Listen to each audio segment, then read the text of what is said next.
Hear me well. Yeah. All right. So I think we can start. We can start so that we can finish on time. Sure. All right. So let me share my screen.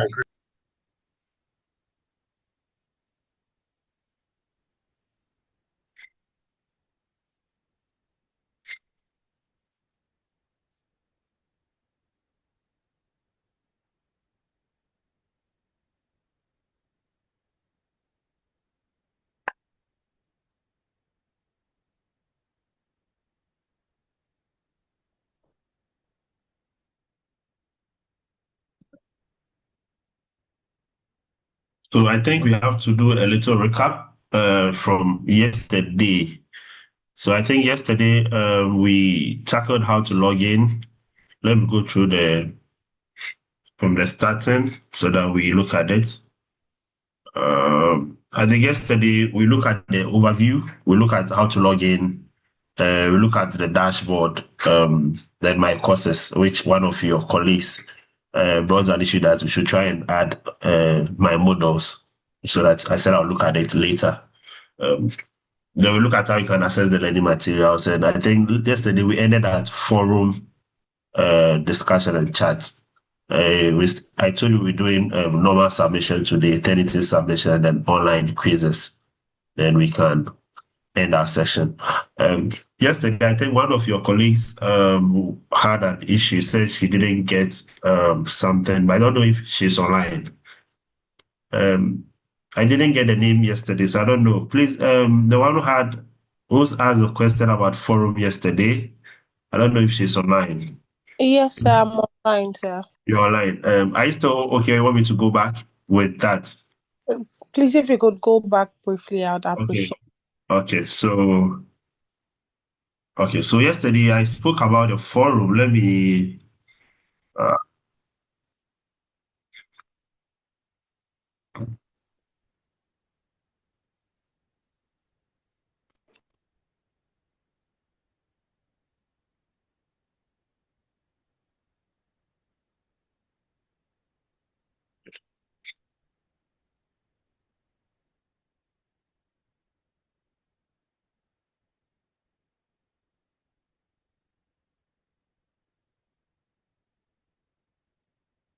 okay. So yesterday we were at the forum section, and I think the network got bad, so she didn't get some few things clear. So for forum, one thing I want you to notice: anytime you see this icon on the platform, it stands for forum. So announcement is also another form of forum. Okay. But just for the announcement, the way announcement is set up, you can't start a new discussion. The announcement is just for the lecturers to post announcement to you. Just initiate a conversation with you in a form of announcement. But with the forum, you may get a chance to also start your own discussion. So what I said was when you get to we see this icon is a forum. So before you see a forum or a forum will be on the platform, the lecturer will inform you that there is a forum discussion which all of you need to go and contribute. The conditions for the forum will be different. Maybe it will be just post and that's all, or it will tell you post and comment on your friends, any of your colleagues posted either 1, 2, or 3. The conditions may be different. So you just have to make sure you read the instruction for the forum so that you abide by it. And I said, with every activity on the platform, it can be tracked. So if you look at this platform, the forum itself is being tracked. Because yesterday I posted and I did a little comment, it has been set to done.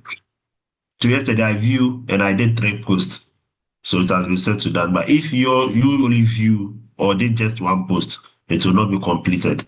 So those of you who went to the platform and you just did 1 post, yours will still not be, it won't be completed until you do another post, making 3 minimum of 3 posts before it will settle down, to settle down.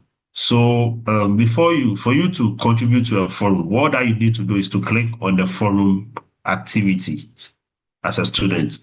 Now, when you click, usually you are going to see different, it can be just one discussion or different discussions.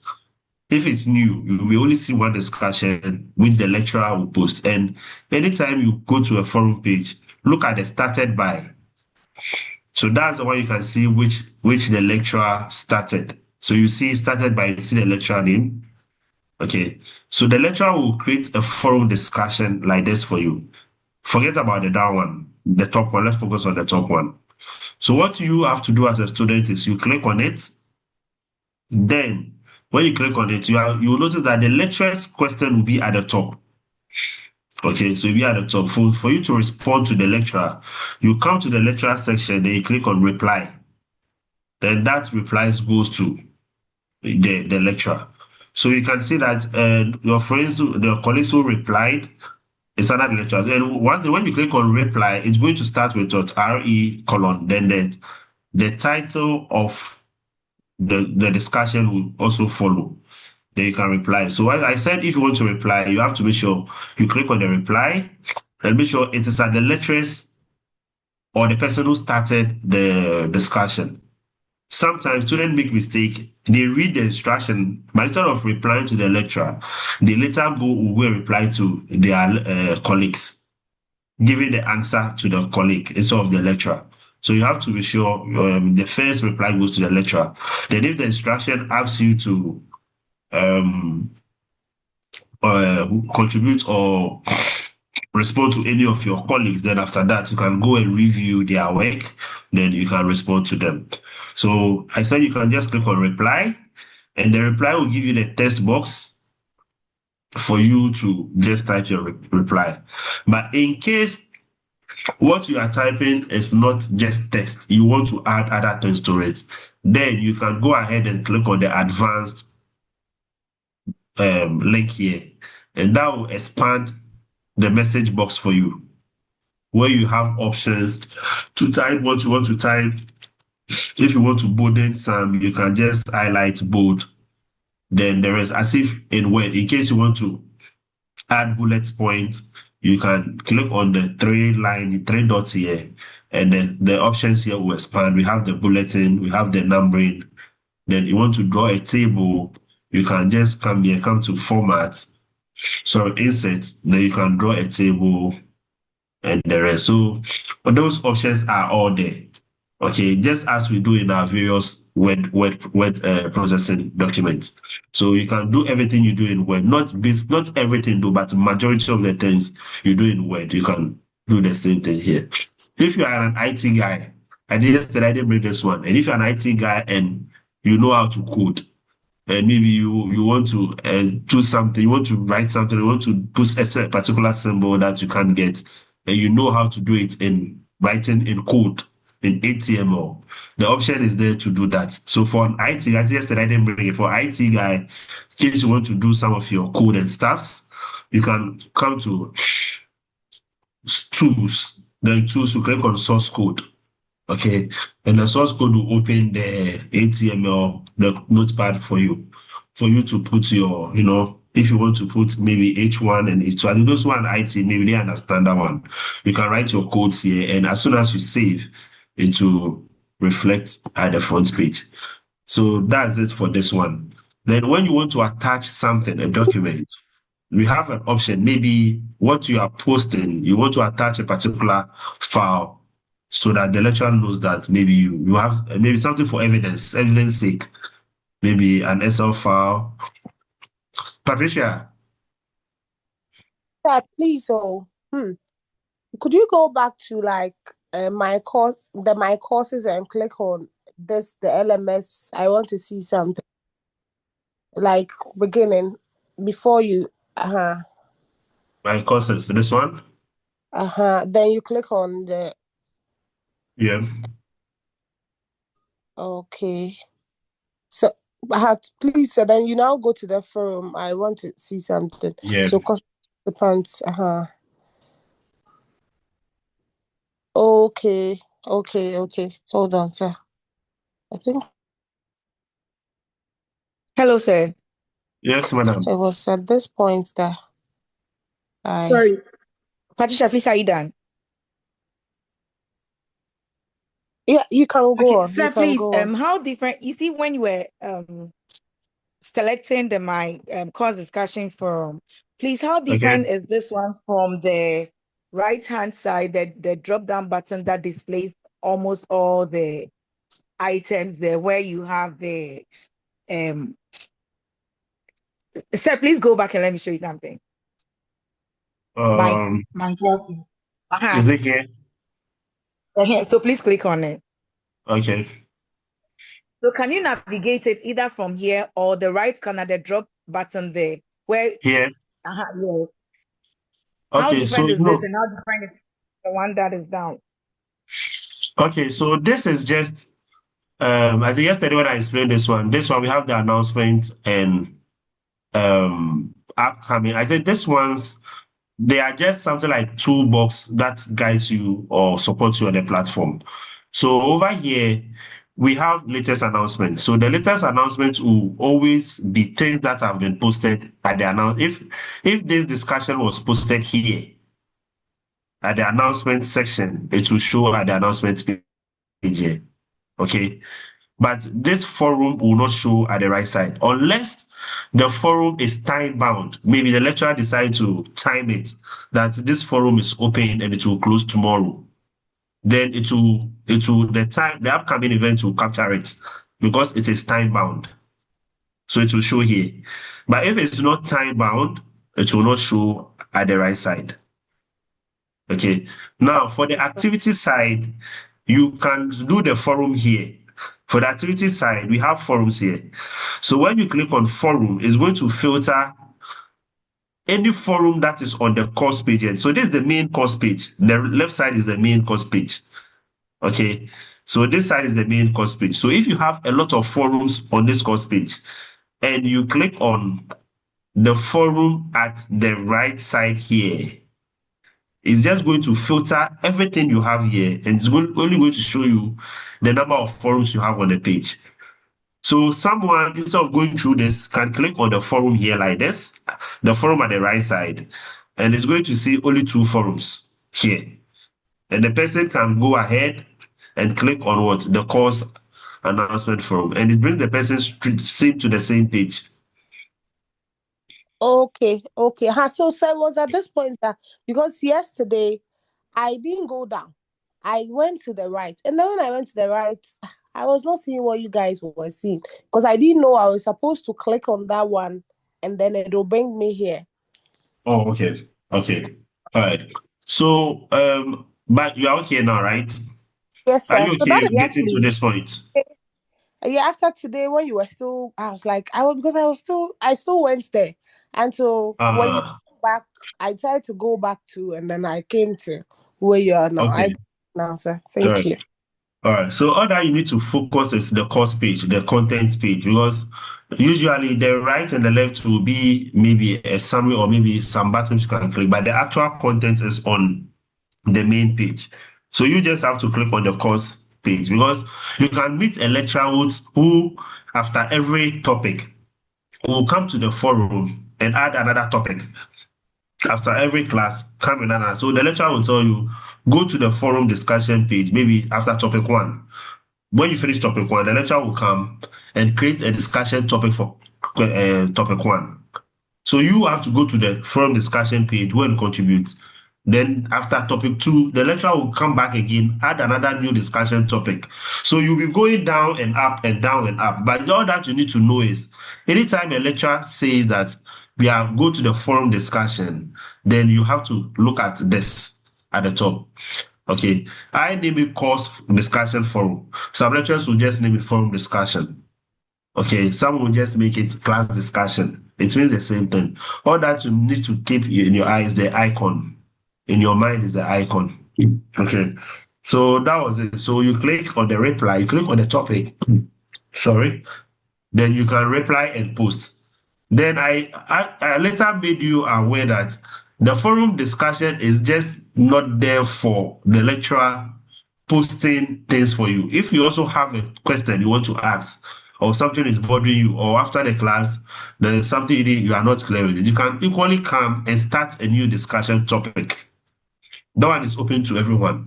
So you can start a new discussion topic, then you post, then your friends will get notification and they will come and contribute. So yesterday, I think after I did it, I gave you the chance to start your discussion topic, and I think we have a couple of you. William started. William give the topic experienced lecturer. Hello, what subject do you teach? Okay, so that's it. So that's for William. Then we have Jude also started with something. So if you after the class, if you think you have any question, all that you do is you come to the discussion, then you just start a new topic, post your question. Then if any of your friends have answers, they can come and contribute. Or your lecturer will always come back, check the discussion topic and contribute. We always advise the lecturers that they should always keep their eye on the discussion topic when we are training them. At least every day or two, they should check whether a new student or a new colleague, even if they get email, but I know the lecturers, because of they get emails from a lot of places, sometimes maybe to be an oversight, they will not see it.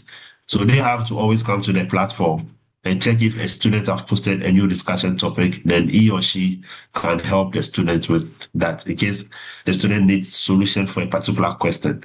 So I think that's all for the forum. I think we can continue with where we ended. So I think we are moving to assignments. Okay. So for master students, assignments is something you will be doing a lot. Okay. You'll be doing assignments a lot. And your assignment needs to be a concrete assignment. All your assignments needs to come with references and citations and then those kind of stuff, right? And other stuff. So it's not that you'll be given assignments where you can just do copy and paste and you submit and you go. All your assignments needs to be done properly. Okay. So that tells you that you are in the other level, not the degree master's level. So I'm going to take you through two types of assignments on the platform. So we are going to go with the normal assignment. Then we can spend like 30 to 40 minutes on Turnitin. And I'll relax when I get to Turnitin so that I can answer all questions related to that before we move to the quizzes. Okay. So on the platform, we have a default assignment which you can use to submit your work. But master student, just keep in mind that most of your assignments will be going through Turnitin, not the normal assignment.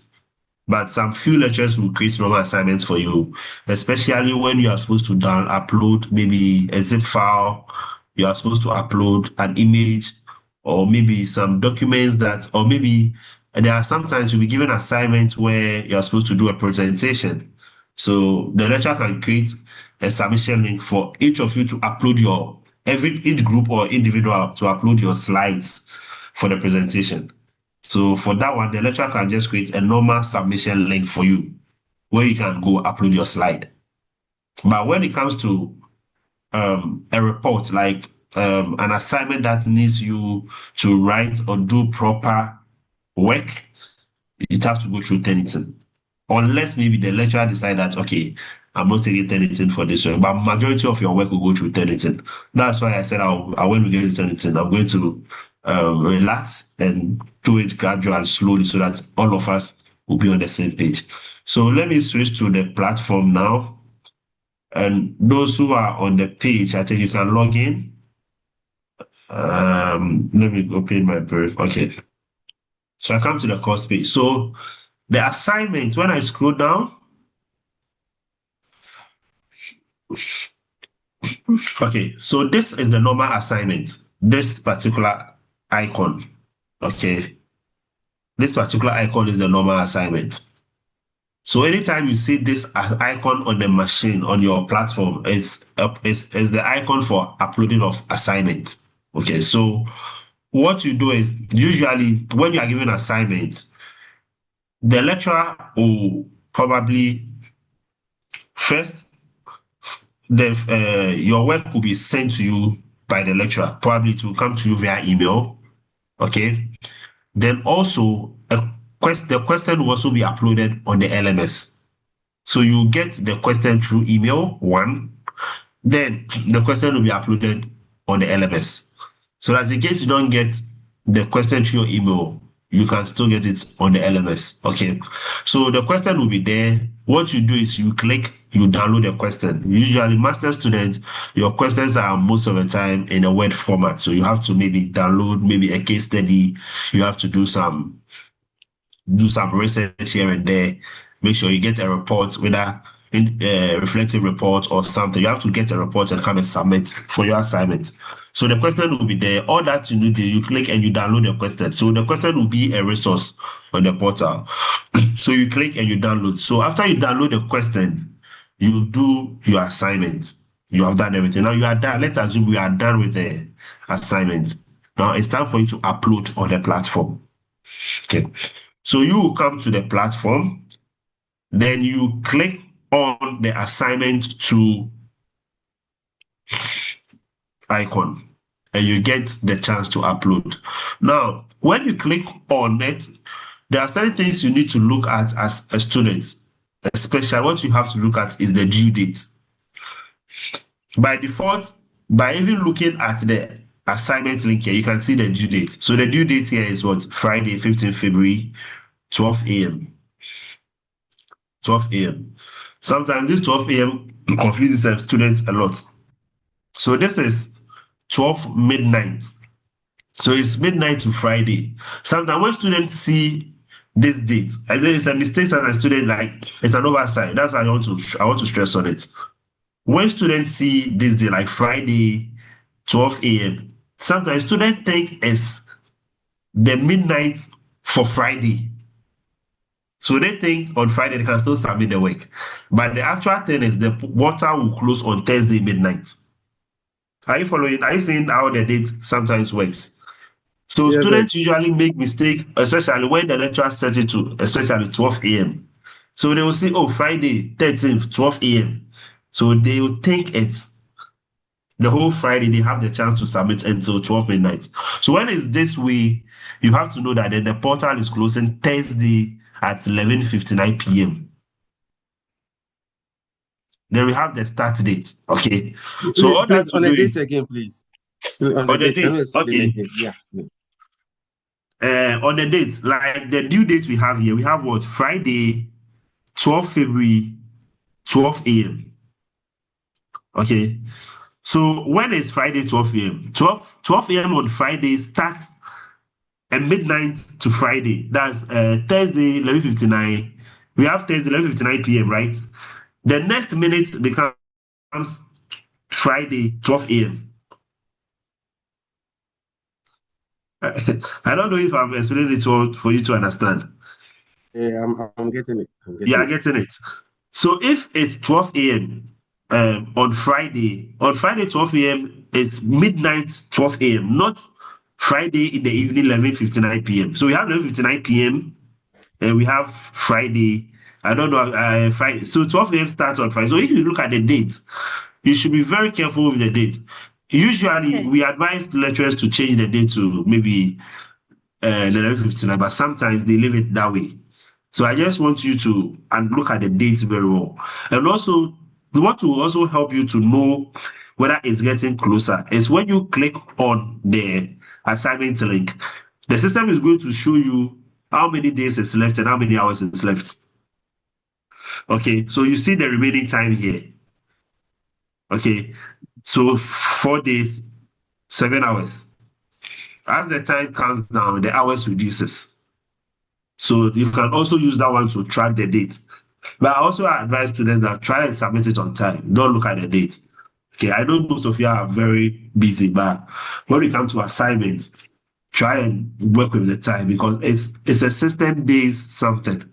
When the lecturer sets the date, this is not a human who is collecting the work that you can delay 1 second, 2 seconds, the person will still take it. This one, even 1 second, the system will reject it. If you are just late for a second. So try and make sure you try to submit your work on time so that you avoid some of these challenges. Okay. So when you are done, you click on the link. So all that you do is you click on the link when you are done, and you get the option to submit your work. So right here we have what? Add submission.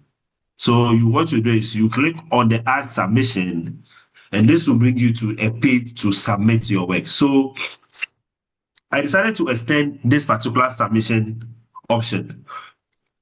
What I want you to note is that because this is a training purpose, a submission link can take online text and can take uploaded files.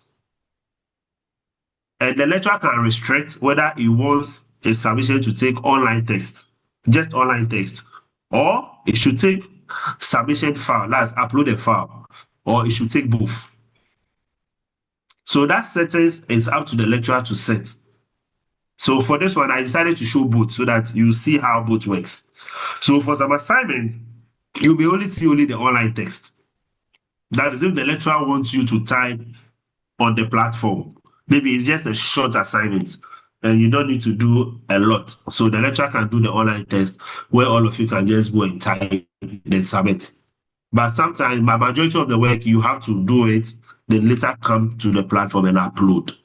So if it's an online test, after you click on add submission, you have the chance to type your work. So I can say this is, so this, let's say this is my solution. Okay. That is if it's an online test, you type it here. But if it's a file you have to upload, then you have to come here and upload the file. Now, one thing I want you to also keep in mind that for GCTU graduate programs, all files that you have to submit on the platform should be in a Word document, unless the lecturer tells you otherwise. Don't upload PDF. If it hasn't been stated that upload PDF. Usually the lecturers will tell you that upload document, but sometimes they leave it vacant. If they leave it vacant, go ahead and upload Word document, not PDF. Unless it has been stated in the question that submit your work in a PDF format. I hope you are all clear with that. Yes, sir. Yes, clear. Okay, so only Word documents. And also the lecturer have option to restrict it. In my courses, I restrict them. If I want you to upload only Word, I can restrict it. So that if you decide to upload any other file, the system will reject it. But sometimes the lecturers are in a hurry and they, instead of tweaking it to suit just that, they sometimes leave it open. And you see students uploading different kind of files. Okay, so just keep in mind that the original file to upload is Word, unless stated otherwise. Okay, so to upload a file, so we are come to upload the file because uploading the file is what we will be doing more as master students, not the text. Okay, we'll be doing more of the uploading of the file. So to upload a file, we have two ways of uploading the file. So I'm going to go through with you the two ways of uploading a file. Then you choose which one you think it's simple and best for you. I'm going to start with the easier way, the easiest way. Okay, the easiest way involves you dragging and dropping your file. So over here, you can see that we've stated that you can drag and drop your file here. Okay, and the number of files is 1. The lecturer can increase the number of files to 2, 3, 4. If the question demands you uploading more than one file, the lecturer will just change the number of files you can upload. Also, the lecturer can restrict the maximum size of file you can upload. You can see this one, the size is what? Maximum 5 megabytes.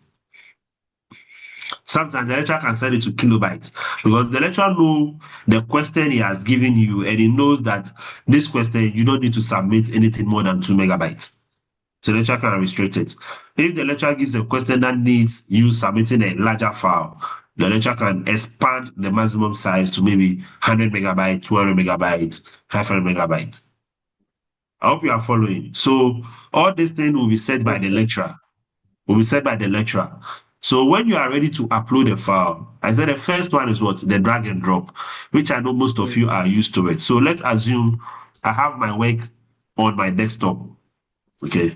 All that I do is I click on the File Explorer, which brings up the File Explorer. Okay. Then I navigate to desktop. You maybe your work will be in your download or document. You navigate. I have my file here in the desktop. Then there's the file I want to upload. All that I do is I drag the file and I drop it here. And that is it. The file gets uploaded onto it. So that's the easiest way to upload a file. After you upload the file, all that you need to do is you click on what? Save changes. Then I want us to look at something before I click on save changes. I want to have a lot of notification here. Yes, boss. Please, you have a question for me? Okay, so let me continue. I've cleared my notification. I hope you can all see that the notification is now empty over here. I don't have any notification here. Yes, sir. Yes, please. Yeah. Yeah, so I just cleared this for us to see when you submit your work. So by default, when you submit a work on the system will give you a notification that your work has been submitted. Then automatically the system will also send an email to your student's email that your work has been submitted. So in case the email is delayed, because sometimes due to server issues, sometimes it may delay. The only way you can be sure is to check the notification on the system. If you submit a work and you don't get notification here, then try and check whether the work has. Sometimes the work is pending. It hasn't been submitted. And students sometimes face that challenge. They submit the work because they are in a hurry. The work don't get submitted and they think they are submitted and they close their portal. Later, when the lecturer is marking, the lecturer will notice that the work was not well submitted. It was hanging. So make sure anytime you submit your work, check here to be sure that your work has been submitted. Okay. So let me click on save changes. And you can see that I've gotten the status as well, submission status submitted for grading. So my work has been submitted. Over here, it has been submitted for grading. Then the work I uploaded is here, the LMS notes. That's the one I uploaded. Then look at the notification to here. I have what? One notification. Okay. When I click on it, I'm going to see you have submitted your assignment, submission for blah, blah, blah. So this shows that what? My work has what? Been submitted. Are we okay with that? So Yes. anytime you submit a work, check here. So you can see it from the notification one. There will be an email, but I said the email sometimes it delays because of sometimes due to the server time distance. So sometimes it can delay. But on the LMS, you get it instant. And also the submission status too, you can get it here. Okay. Now by default, this is how the assignment portal is set by default. But sometimes some of your lecturers may tweak the settings. The lecturers have option to do a lot of things on the system. Okay. But by default, that's how it is set. But sometimes the lecturers can tweak the system in a way that they'll set it in a way that before you submit your work, you have to accept or agree that you are submitting the work. So if that option is there, I wish I could set one of them for you to see. Okay, let me try and set. Yeah, hello? Please, sir. Yeah, I'm here, please. Educational technology document. Is it really an assignment or it's something that you place there? Oh, no, I just uploaded it there. Okay. I just uploaded it there. Yeah, I just uploaded it there for the training purpose. So it's good that you even brought it. It was even escaping me. Remember I told you sometimes the questions will be on the platform. There's another way the lecturer can also put the question there. So this can also be a question where you can also download to solve the question. But there are different ways in which the questions can be put on the platform. So one, the lecturer can put it there for you to download and solve. It can embed the question in the submission link for you to download. Then email can also be sent. Then thirdly, the lecturer can also send it to the course rep, and the course rep will share it in the WhatsApp group with everyone. So as for assignments there are different ways in which it can be sent to you as a student. Okay. So let me try and see. Since I've brought that one up, I think I have to set that one too up so that you guys see how it works, so that you know when it's there. So let me go back to, so there's the normal submission. Okay, so I've done. So this one, the work has been submitted. Now, with this kind of assignment submission, you have option to edit your submission before the deadline. So if the deadline hasn't elapsed, if you think you've uploaded the wrong file, you can remove and resubmit the new one. or maybe later you decided to remodify what you've uploaded and you wanted to change it. As far as the portal hasn't closed, you have the option to always modify it. Okay, so over here we have what? Edit submission, then what? Remove submission. I hope you can see it. Yes, sir. Yes. Usually when you upload a file, then remove submission is the best. You click on remove, then you can just upload a new one. But the edit submission comes in when the lecturer decides to use the online text. Because if it's an online text and you've typed a lot of things, and later you want to come back and edit, and you click on remove submission, which means you are removing everything you've typed. You have to start typing all over again. Do you understand? So if it's an online test, then you can just come to what? Edit submission, so that you can see the old test you have, then you can do your editing. I hope you are following when to use edit Yes, submission, when to use remove submission. Yes, sir. So if it's just uploading, you can just remove submission, then re-upload. But for online text, if you click on remove, fine. But it's just you have to know that you have to come and type everything again. Okay, so it's better you go to edit, then you get a chance to edit your text, then you resubmit. So let me remove this one. Let me remove so that we get a chance to re-upload it again. Okay, so I removed it. Now I'm going to re-upload the file again. But this time, I want to go through the hard way. You know, the first one I said drag and drop. So I know some of you will be asking, what if I'm using a mobile phone or I'm using a tablet? Okay. What if I'm using a mobile phone or I'm using a tablet? Hey, I just remembered the session is not recorded or it's being recorded. Yeah, It's it's being been recorded. recorded. It's being recorded. It's been recorded. Okay, good. So someone will say, what if I'm using a mobile phone or I'm using a tablet or iPad and I can't do drag and drop? Does it mean I can't submit my work? So, all right, Dominic, your hand is up. Hello, sir. Yeah, Dominic, go ahead, Okay, please. so I want to find out, since you've already submitted the work and it's already been sent to the lecturer or the facilitator, and we are coming to do changes, as in removing the submission, does that mean that we are going to resend the work or what? I don't know if you understand me.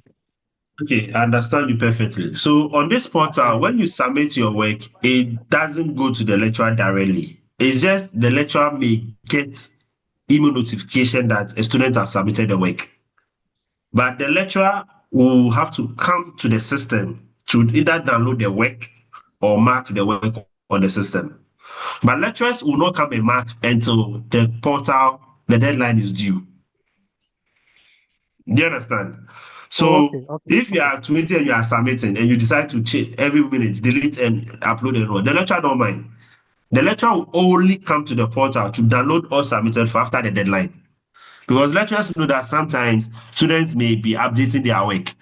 So if he comes to download the work before the deadline, he's doing injustice to some of the students. So the lecturer will wait till the portal is closed, where no one can add any new file before he or she will come and download the works from the system. Thank Are you you okay very with much, that? sir. Yeah. Yes, thank you. So that's it. So let's go to the second way of submitting the file. So for the second way, let me click on add submission. Which brings us to the same page we are using. We are not doing the online test. Let's go to uploading a file. So if you are using a mobile phone or a tablet, all that you do is you click on this icon. Okay. That is the add icon. Okay, add icon. So you click on it. You click on it, and that pop gives you this option. And this is the file picker option. So for the first time, if you are a first time and you click on it, it will be file picker, it will be at maybe recent files. It will be here. So you have to navigate towards upload a file here. So when you choose to upload a file, then you have this option to choose the file you want to upload. Okay. Now, depending on the browser you are using, some browser will state choose a file. If you are using Mozilla, this will change to browse. It's the same thing. If you are using Chrome, Chrome would, the text will be locate file or something. Okay, but it's the same thing. So depending on the browser you're using, you see attachment, then you click on what? Either choose a file or browse or locate file. Then this will bring you to the option where you can choose where your file is located. Yeah. Okay, so this is the hard way. So if you're using your tablet, you click, or iPhone or iCloud, you click, iPad, you click. And when you get to this portion, if you are using a mobile phone or tablet and it's your first time on the LMS platform, this portion, there will be this privacy settings that will pop up.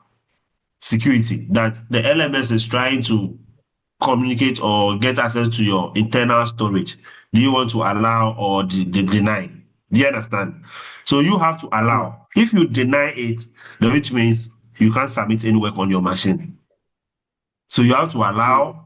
As soon as you choose allow, then depending on your device, how your device is programmed, the hardware program, it will either be some phones or some tablets will categorize the files into images, documents, videos, audio, others. Then you click and navigate to where the file is. It's your machine, it's your device, and you know where you store the file. Some devices to categorize into maybe internal storage, external storage.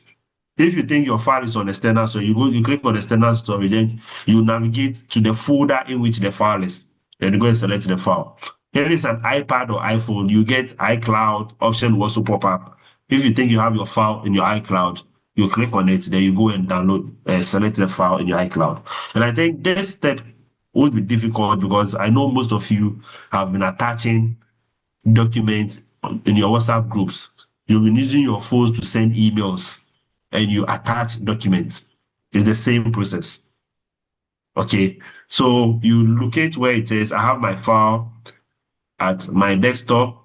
I locate it, LMS notes. I click on open. Now, when you click on open, you notice that the file name will show here. Okay, then you can click on upload as file. But sometimes, especially those of you who be uploading things from online, maybe you downloaded it from your email or something to your device, or you downloaded it from WhatsApp platform to your device. You know, sometimes when you do that download, the file name changes. Patricia, Yes, sir. okay, go ahead with your question. Sir, please, so I tried uploading a file, and then instead of like a Word document or something, I tried uploading a picture in the document format, but it told me that it is an error. Why? Yeah, because you're uploading a picture. You're uploading a picture, right? Yes, sir. So you're uploading a picture. So let me look at here. Document type. Accepted document type is, I've only set it to document. And these are the only file type the system will pick at the moment. Okay.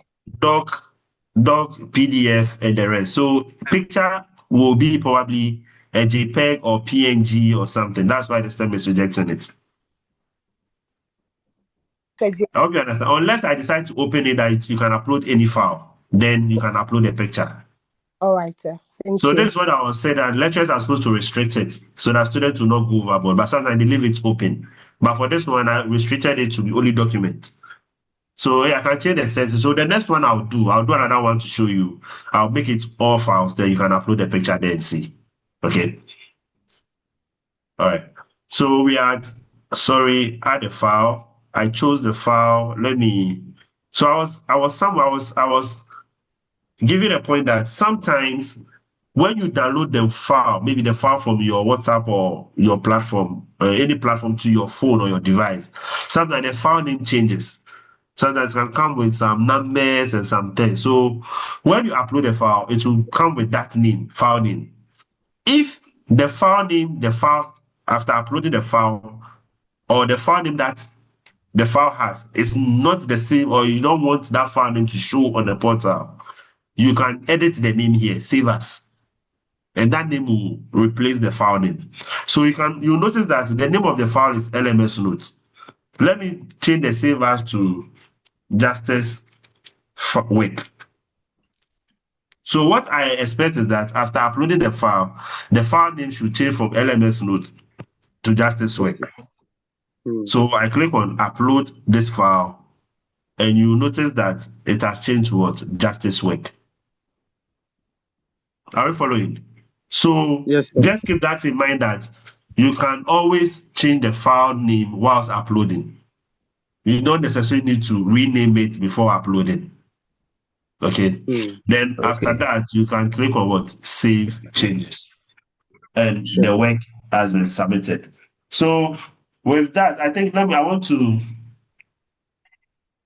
Any question on the normal assignment? Any question? I want to set the second assignment. I want to set it right now. I'm using my other machine to set it so that we look at that option too, so that in case some of your lecturers decide to go through that route, you are already with the issue there. So let me duplicate.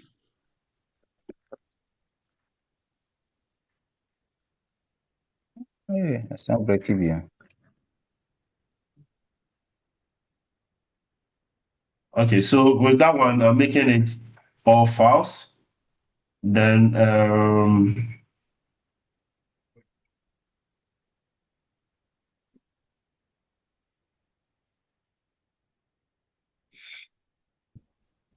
okay, so I've just created a copy of the assignment one. So let me refresh the page, and you can also refresh the page to show. So you can see I have another assignment here. It's 2 now, right? This is the copy of it. But this one has the different settings from the first one.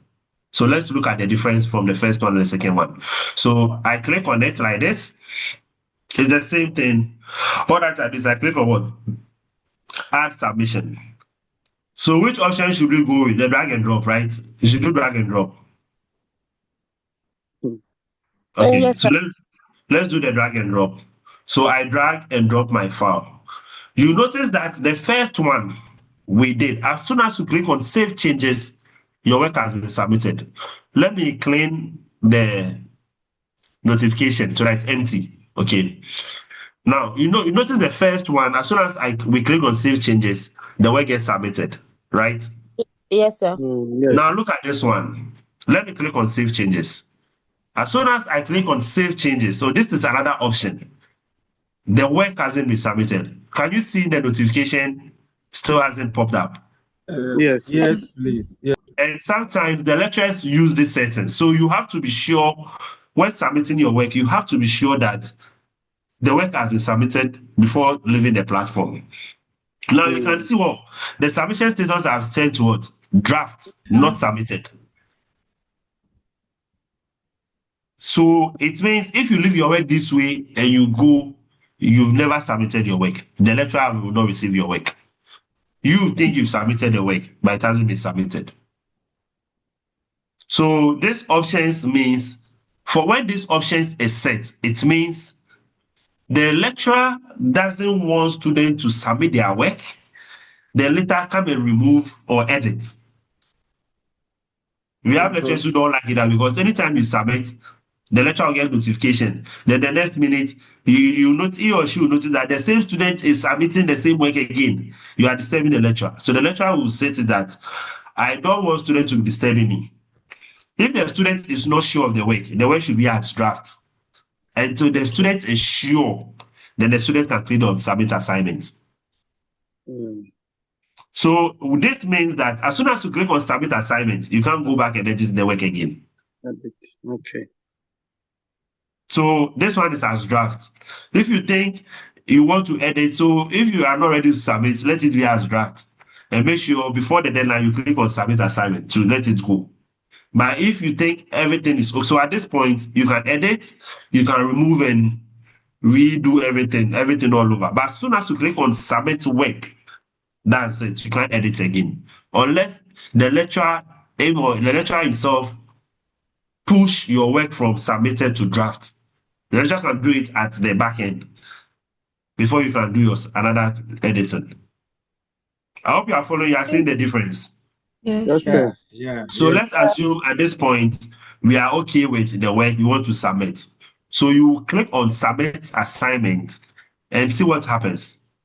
The system is telling you, are you sure you want to confirm your work? Because the system wants to be sure that you didn't click on the submit assignment without knowing.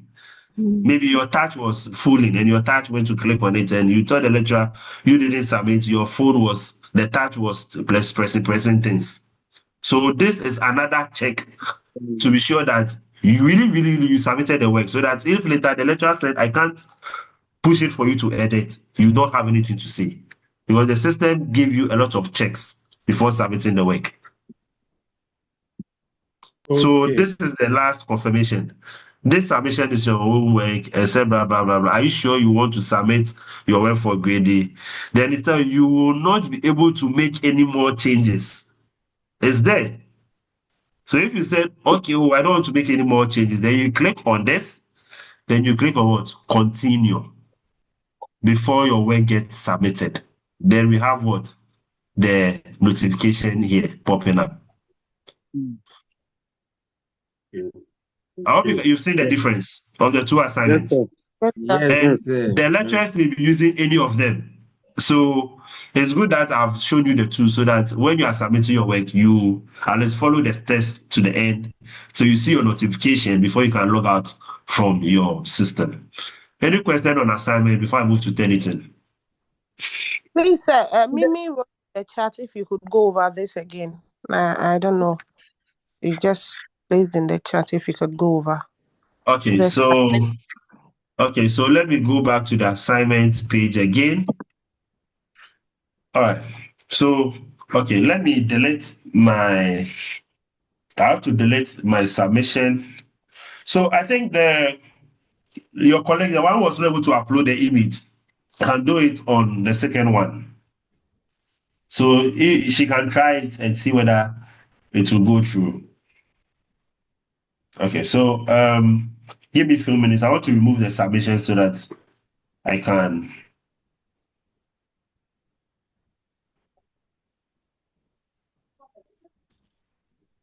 Okay, I've removed the submission, so let me refresh the page. Okay. Okay, so this is the second submission link. The first one is one as understood.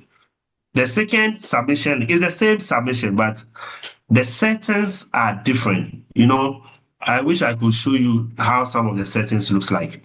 At the back end, when the lecturer is setting an assignment, either assignment or any activity the lecturer wants to set, there are different rules and different settings the lecturer can set to suit what he or she wants to accomplish. So by default, we've set the first one. That is easy. You upload your work. You can do changes anytime.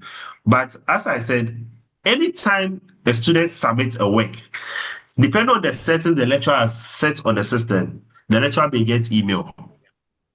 Or the lecturer will get email sooner because he is the lecturer to the course. Anything that comes into the system, the lecturer gets email. That email really helps a lot so that in case someone submitted the work after the deadline, the lecturer will get to know. Okay. The lecturer can set the system in a way that after the deadline, students can have 2 hours to submit. And we call it cut-off date. And that cut-off date, when the lecturer sets it, which means you can submit after the deadline, but you may lose marks. So when you submit your work will turn red. And the lecturer will know that all these works that are red came into the system after the deadline, maybe for 10 marks deduction or 20 marks deduction. Okay. So that one is also there. That's if the lecturer wants to enable the cut-off date on the system. But most of the time, the lecturers don't activate the cut-off date. If it's a deadline, it's deadline. Okay. And I'm saying that with the assignment, they have 2 ways in which the assignment can be set up by the lecturer. And the first one we've done. The second one has different options, different settings which the lecturer can enable. And the lecturer will enable that settings because he doesn't want students to submit work, then later they'll come and delete and submit another work, later come and delete and submit another work, and the lecturer will be getting multiple emails. Imagine the class is of like 500 students, and everybody is submitting, deleting, submitting, deleting, submitting, deleting. The emails is going to really disturb the lecturer. So the lecturer will make sure that he set it in a way that before you can submit your work, you have to be 100% sure that you are submitting the work. And when you submit your work, there is no turning back. So the lecturer will enable certain settings that after you upload the work will go into a draft mode. It will not get submitted into the system. It's on the system, but it's on draft. And when it's on draft, that is when you have option to edit the work.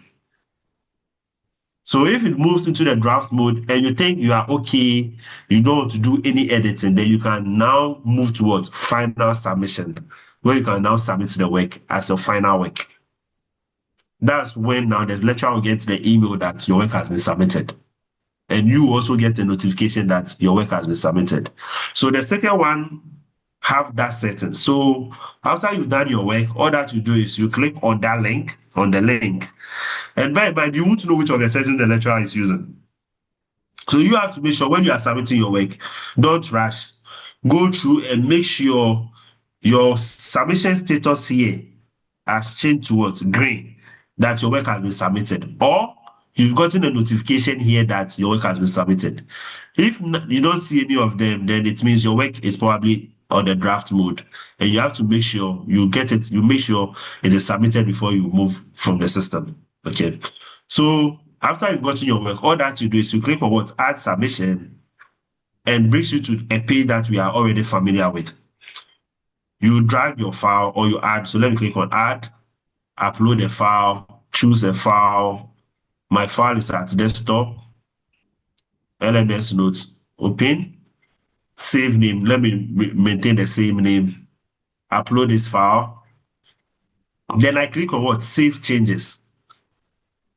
Now, as soon as you click on save changes, you notice that at this point, the earlier one, save changes submits the work. But at this point, the work hasn't been submitted. That's why the submission status here shows that what? Shows that your work as what? Sorry. It's draft. It's a draft. It's still draft, yes. Your work is at draft. So it shows that your work is at draft, okay? So to submit the work, then you have to go ahead and click on submit assignment. So if it's as draft, it means the work is still on the system, but it hasn't been submitted yet. That's where you can edit, you can do remove and re-upload. So at this point, lecturer will not get any email notification of anything because your work is at what? Draft. Okay, so lecturer will not get any email notification of anything. Unless you submit the work, that's when the lecturer will get notified. Okay, so at this point, if you think you want to edit, you can edit. If you think you don't want to edit again and you think the work you've uploaded is really the final work, that's when you can proceed and click on what? Submit assignment. And when you click on it, you will get this message that is telling you to confirm whether really you want to submit the work. Because there is a warning here that shows that when you submit this work, you will not be able to make any changes again. So as soon as you confirm this, you click on this checkbox and you confirm. You can't go to the lecturer and tell the lecturer you've uploaded the wrong file. Are we following? So you click on it, then you click on what? Continue. Then at this stage, you can now see the status that your work has been submitted. You can see your notification, and you can also get email on it. Then you know that you've submitted your work. So, sir, I wanted to ask something. Okay. Yeah, I wanted to ask if, as you're explaining, if I should leave it that way, so say be in the system as draft, if I've not submitted, it will be in the system as draft. No, it will be in the system as draft. The lecturer can download all draft stuffs. But one thing that when the lecturer comes to the system to download the work, the lecturer will, by default, the system is going to download all submitted files to the lecturer. You understand? So if the lecturer doesn't, so if the lecturer click, maybe a class of 20, then the lecturer click on download submitted files and 15 files comes, the lecturer will know that 5 is missing.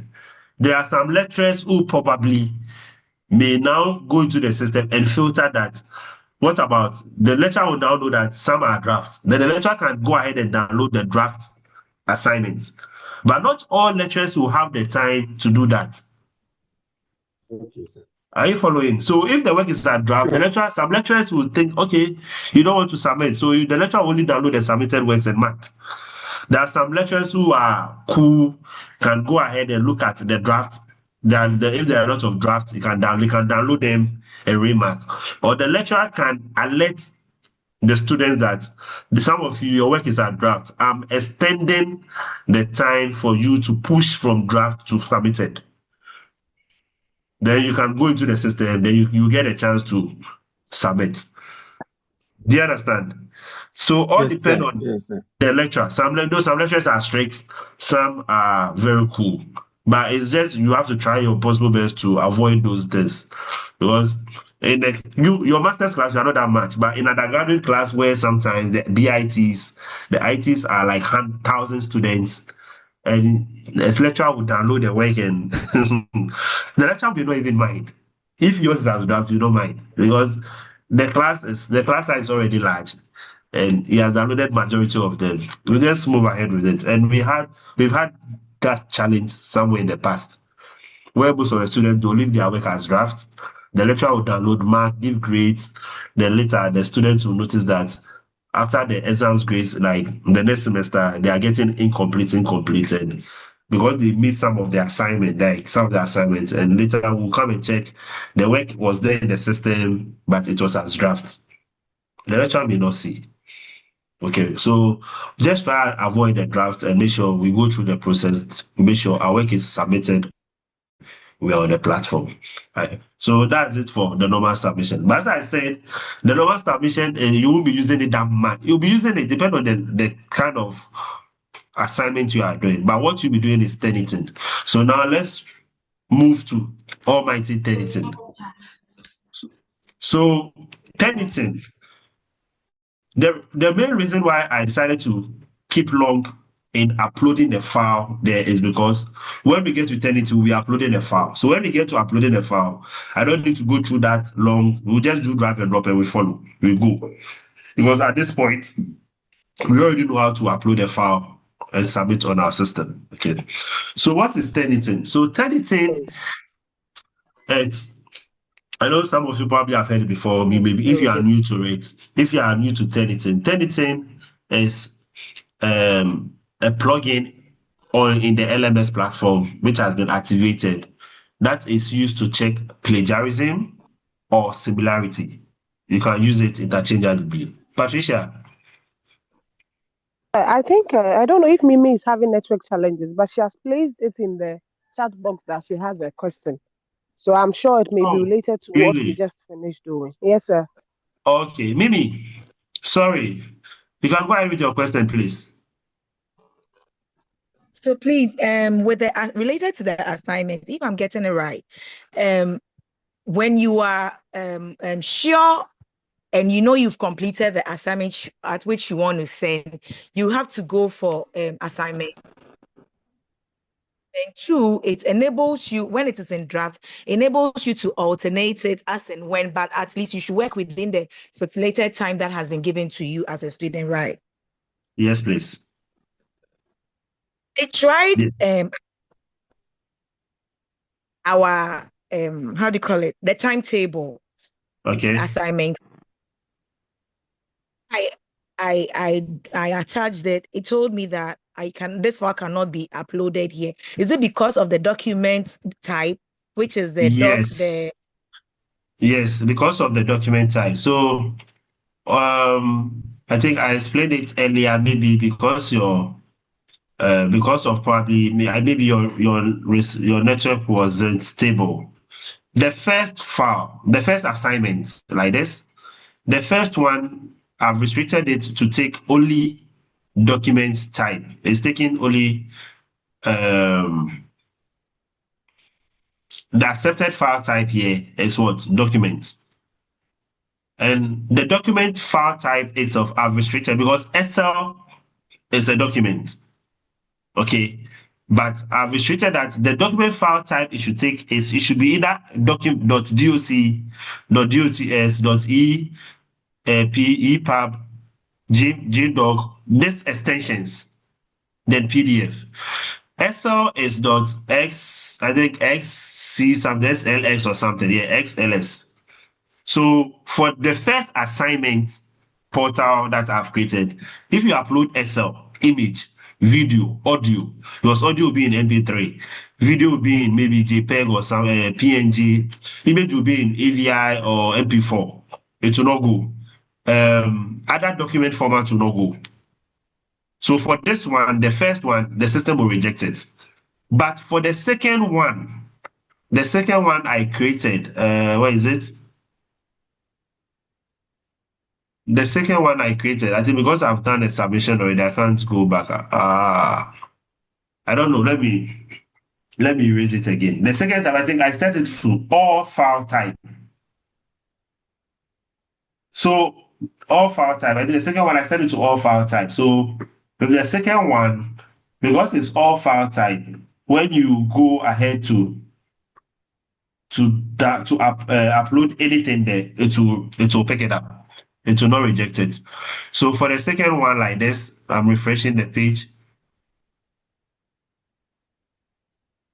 Over here, there is no restriction here.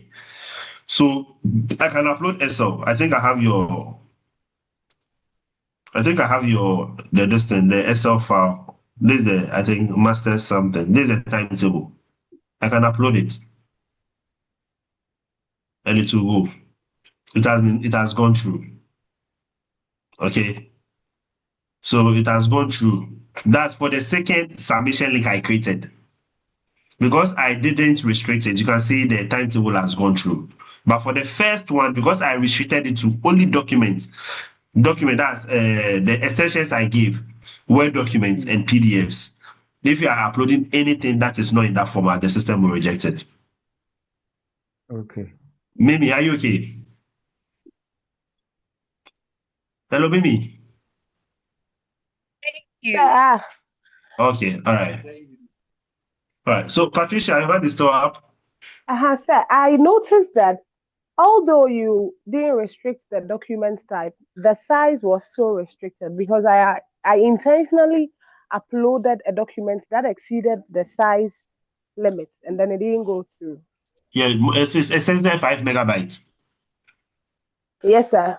Yeah. So 5 megabytes. So it will still not go. So if that's what I'm saying, if the lecturer gives you an assignment, the lecturer knows what you may be uploading, and he or she will knows the file size you should expect. So if it's a PowerPoint presentation, the lecturer know that, okay, some of you may be putting images and stuff to make the PowerPoint presentation very rich. So some of you may upload a file that is more than 5 megabytes. So the lecturer will extend the size for you. But if it's a normal assignment that you are typing Word and upload, most of your file will be in kilobytes. I hope you understand. So Yes, the sir. restrictions was also there. But if the lecturer doesn't restrict, or maybe the file size, maybe the lecturer leave it at 5 megabytes, and what you are uploading is still more than 5 megabytes, and there's nothing you can do about it. You can prompt the lecturer, or you can prompt us, my department, that you are uploading a document and an assignment, and the file size is so we can extend it at our end for you. Then you can do the upload yourself. So you can go through the lecture, you can go through us. Okay. But before we even open it, we'll confirm from the lecturer that whether the lecturer have restricted the size. Maybe the lecturer in the instruction, the lecturer have stated that make sure your file you're uploading should not exceed a particular size. So if that's the case, then we can't do anything about it. But if the lecturer didn't restrict it, or it's not part of the instruction for the assignment you are submitting, we can just open it for you. Then we can, so that you can upload it. Right. I think Dominic hand has been up for a while. Dominic, I don't know if it's okay. Then Dinah. Yes, please, I wanted to find out, are you going to put the recording of both days on the main the distance learning page for us? Yeah, so The recording will be edited from tomorrow. I think to go to the multimedia team. They will do the editing. They will go through where there were itches here and there. They will cut everything so that it becomes very nice. Then I will upload it on. I think the link will be sent to you. Okay. Then the link will be sent to you one. Then I think maybe we'll try and upload it. We'll create a course page, general course page for you. Then we'll put it there for you to access it. Okay. So you get the Please, I video. joined a bit late, but I wanted to find out about the login details. Is it the same as the student portal? The login details. Yes, for the LMS. No, the login is your ID, and we have a temporary password you can use. You know where maybe you after the class, I'll you WhatsApp me. I'll show you the details. Then you can do that. Or even if you go to the platform and you click on login, I don't know if you have access to the link. The link is lms.gct.edu.gh. I think yesterday I pasted it somewhere. Let me just share it in the message box again. And you click on login. As soon as you click on login, the instructions are even there. You can read the instruction, then you can log in. But don't worry, you can get the video so that you can just catch up. Okay. Because yesterday we did a lot, which you need to watch the video so that you can understand everything in total. Okay. All right. Okay, thank you. All right. So, Imam, Sure. My concern is some of us are having some internet challenges. So I was just urged you to be reading the chat site so that I will also. Okay. Yeah. Sorry. Sometimes it's going off and on. Thank you very much. Sorry. I'll keep my eye on it. Sorry. All right. Thank you. Okay, I think someone said they've not received the timetable. So I think I can share it in the chat box too. Let me share the timetable in the message box so that you can download it.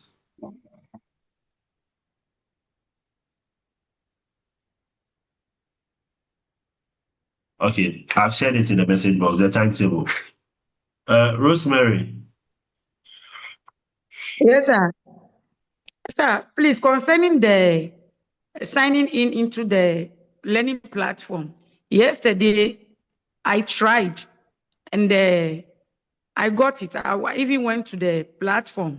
But today I tried as much as I can, but it kept failing me. And I don't know why. Yesterday, did you change your password? No, sir. I used the one provided to us by the school. No, this one was not provided by the school. This one, I think yesterday I mentioned a password you should use. So that one, you didn't receive any message on it. So yesterday, I think I mentioned a password you should use to log in. It's different from the SIP. The SIP is different from the LMS. They are two different platforms.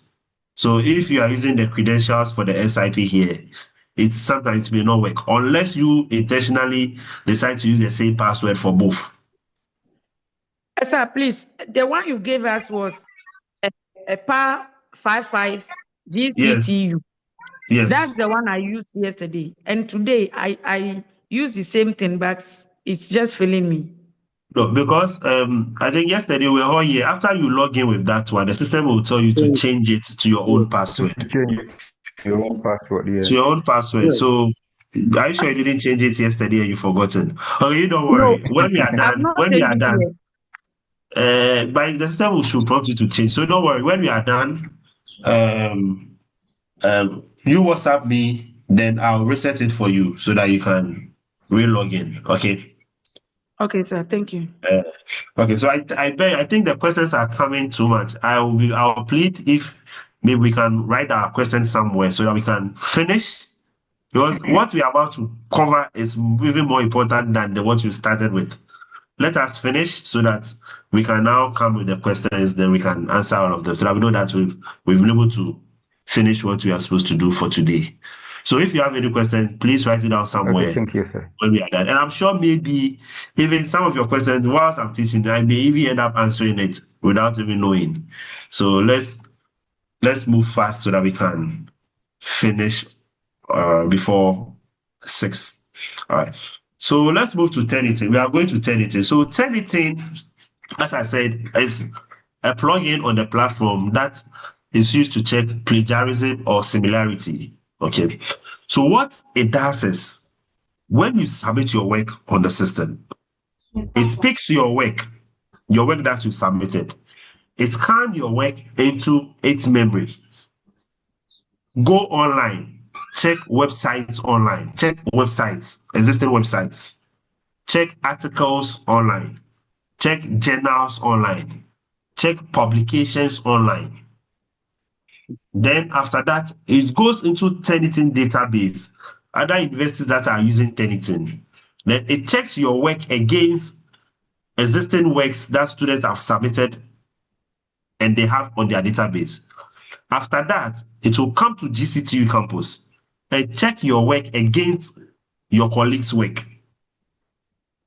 Now, after going through all the check, it's now going to highlight paragraphs and sentences that is the same coming from somewhere else.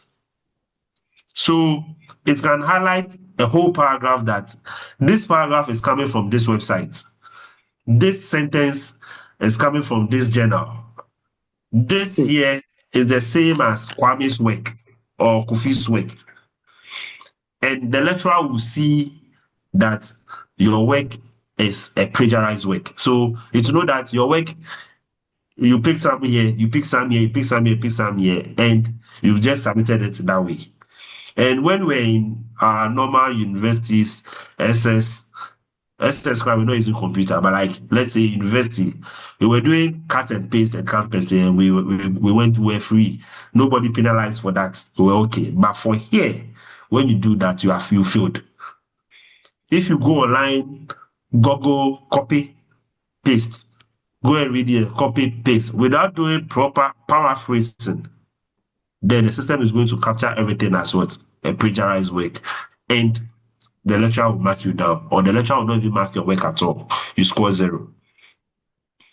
So that's what Turnitin does. So what you are supposed to do is you have to learn the act of paraphrasing.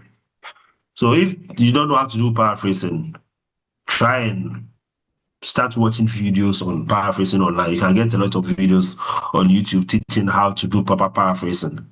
Okay, so paraphrasing means what it means in normal sense is that you can go online, maybe an assignment has been given on maybe photosynthesis. What is photosynthesis? Someone will go and type what is photosynthesis, and the person will copy everything and paste it and submit. Someone will read the person will read, understand, and rewrite it in his or her own words. And that is what we call paraphrasing. So when you master the act of paraphrasing, you have nothing to do with Turnitin. You will not be scared of Turnitin in any way. But if you don't know how to do proper paraphrase, that's when you are going to have challenge. Now, for master's level, we know that you can't write any academic work without referencing or citing people. Because if you do a master's work and you can't cite someone, or you can't tell that, oh, this particular sentence, someone has done research and the person said this, the person said this, and you can't add it to your work is even wrong. It's 0. Because you can't tell me you wrote everything from your mind.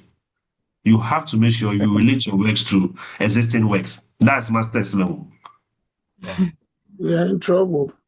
You have to, yes, you have to relate your works to others' work. That makes you a master's student. Because what you are doing should be scholarly. It should be academic. Every paper you write should be scholarly, and it should be academic. They should be related, or they should qualify to be academic papers.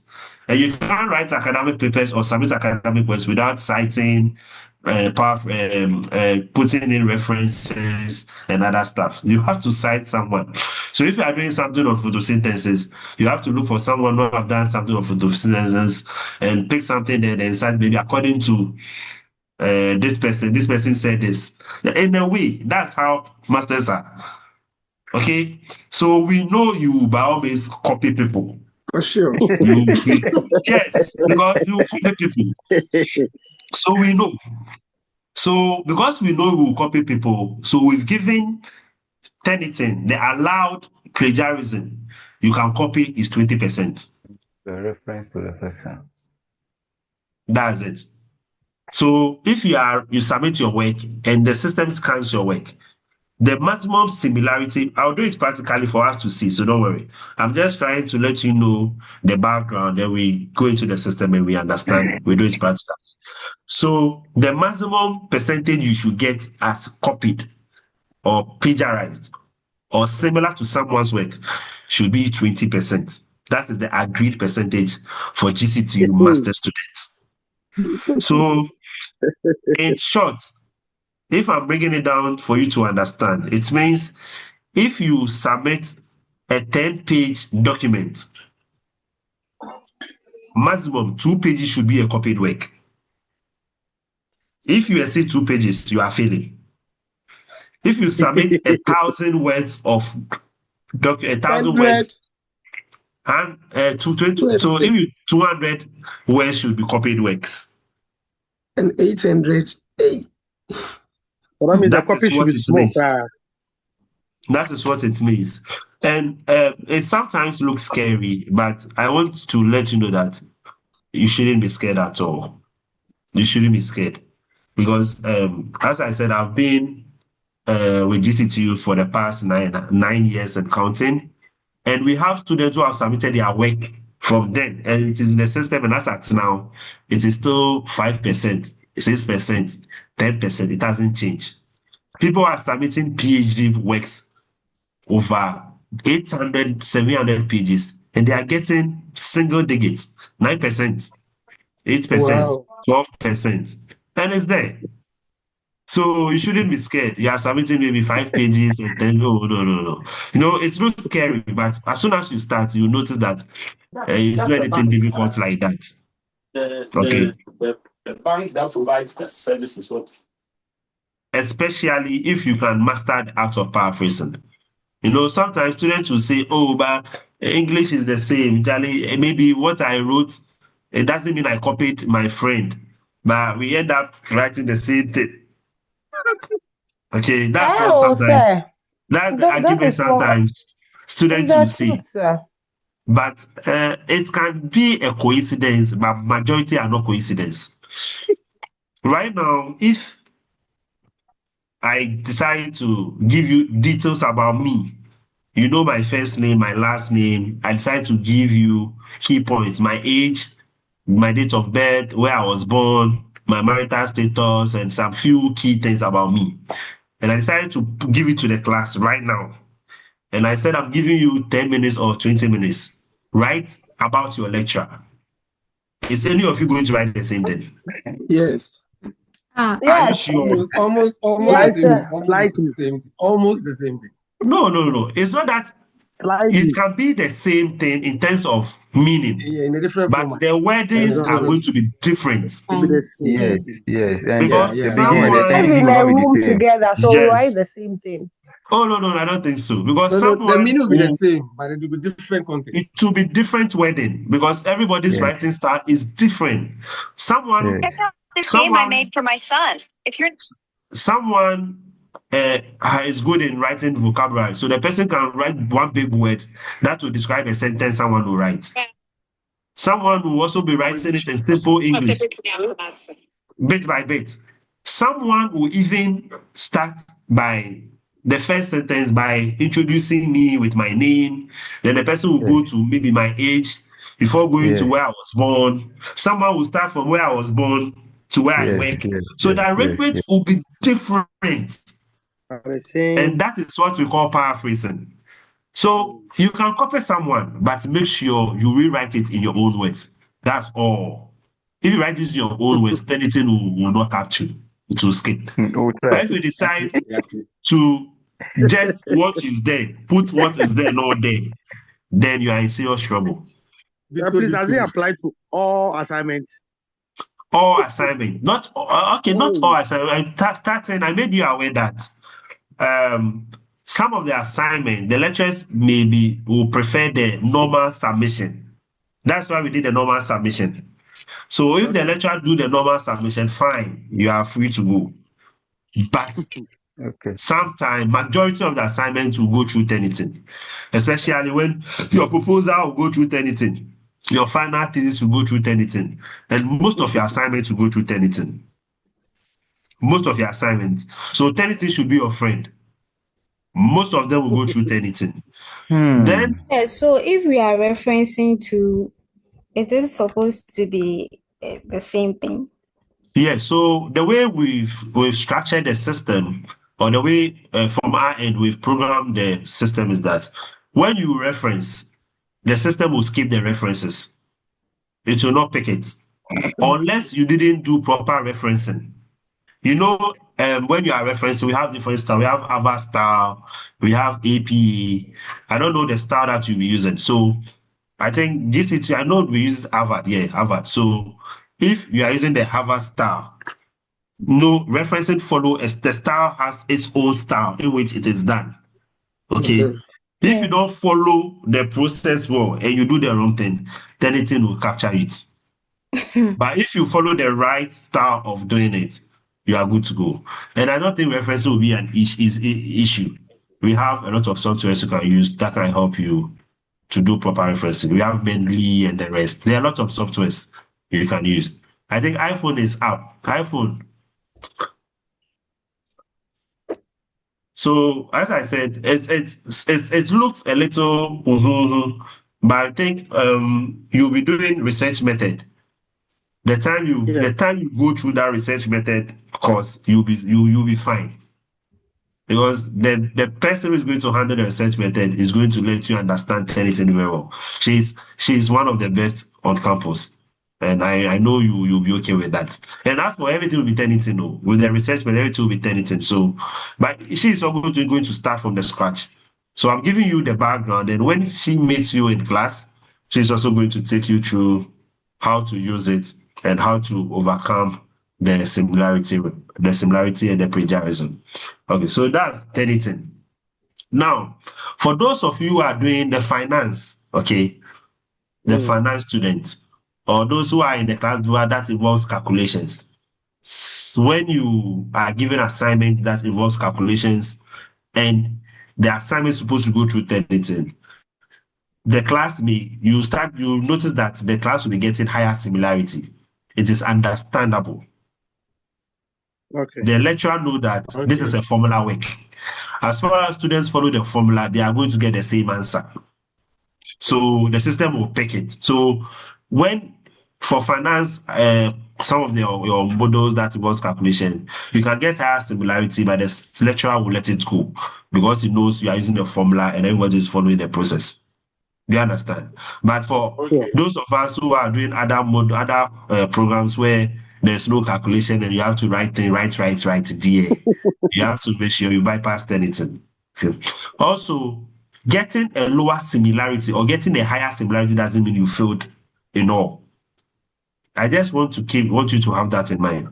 Someone can get 15% similarity or 10%, but the person will fail.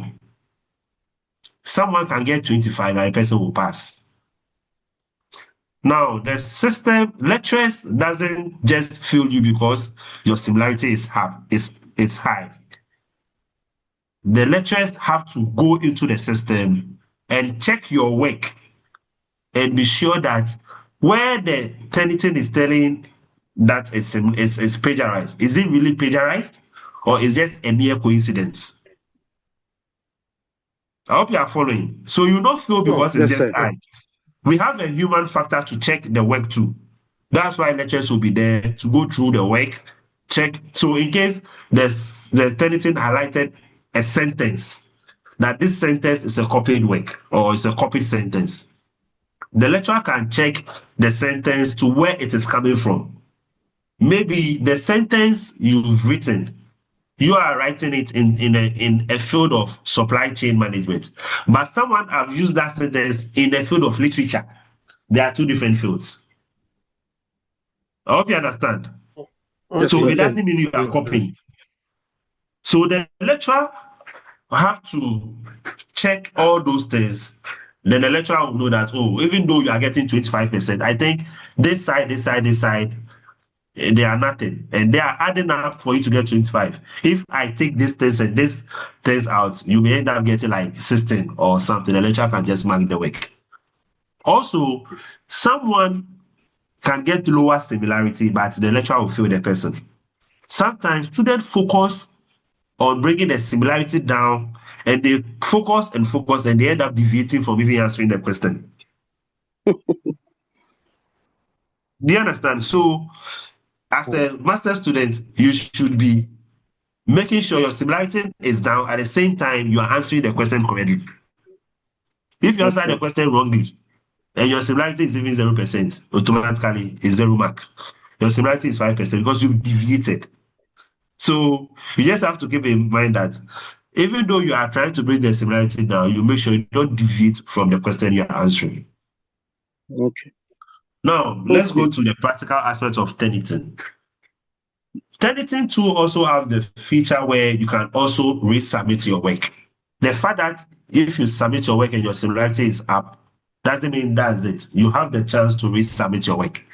And you can always do resubmission before the deadline. If the deadline elapsed, you can't do submission again unless maybe the lecturer decides to extend the date or something. But in natural sense, if the deadline is today, 9 p.m., then 9 p.m., you can't do any resubmission again. Okay.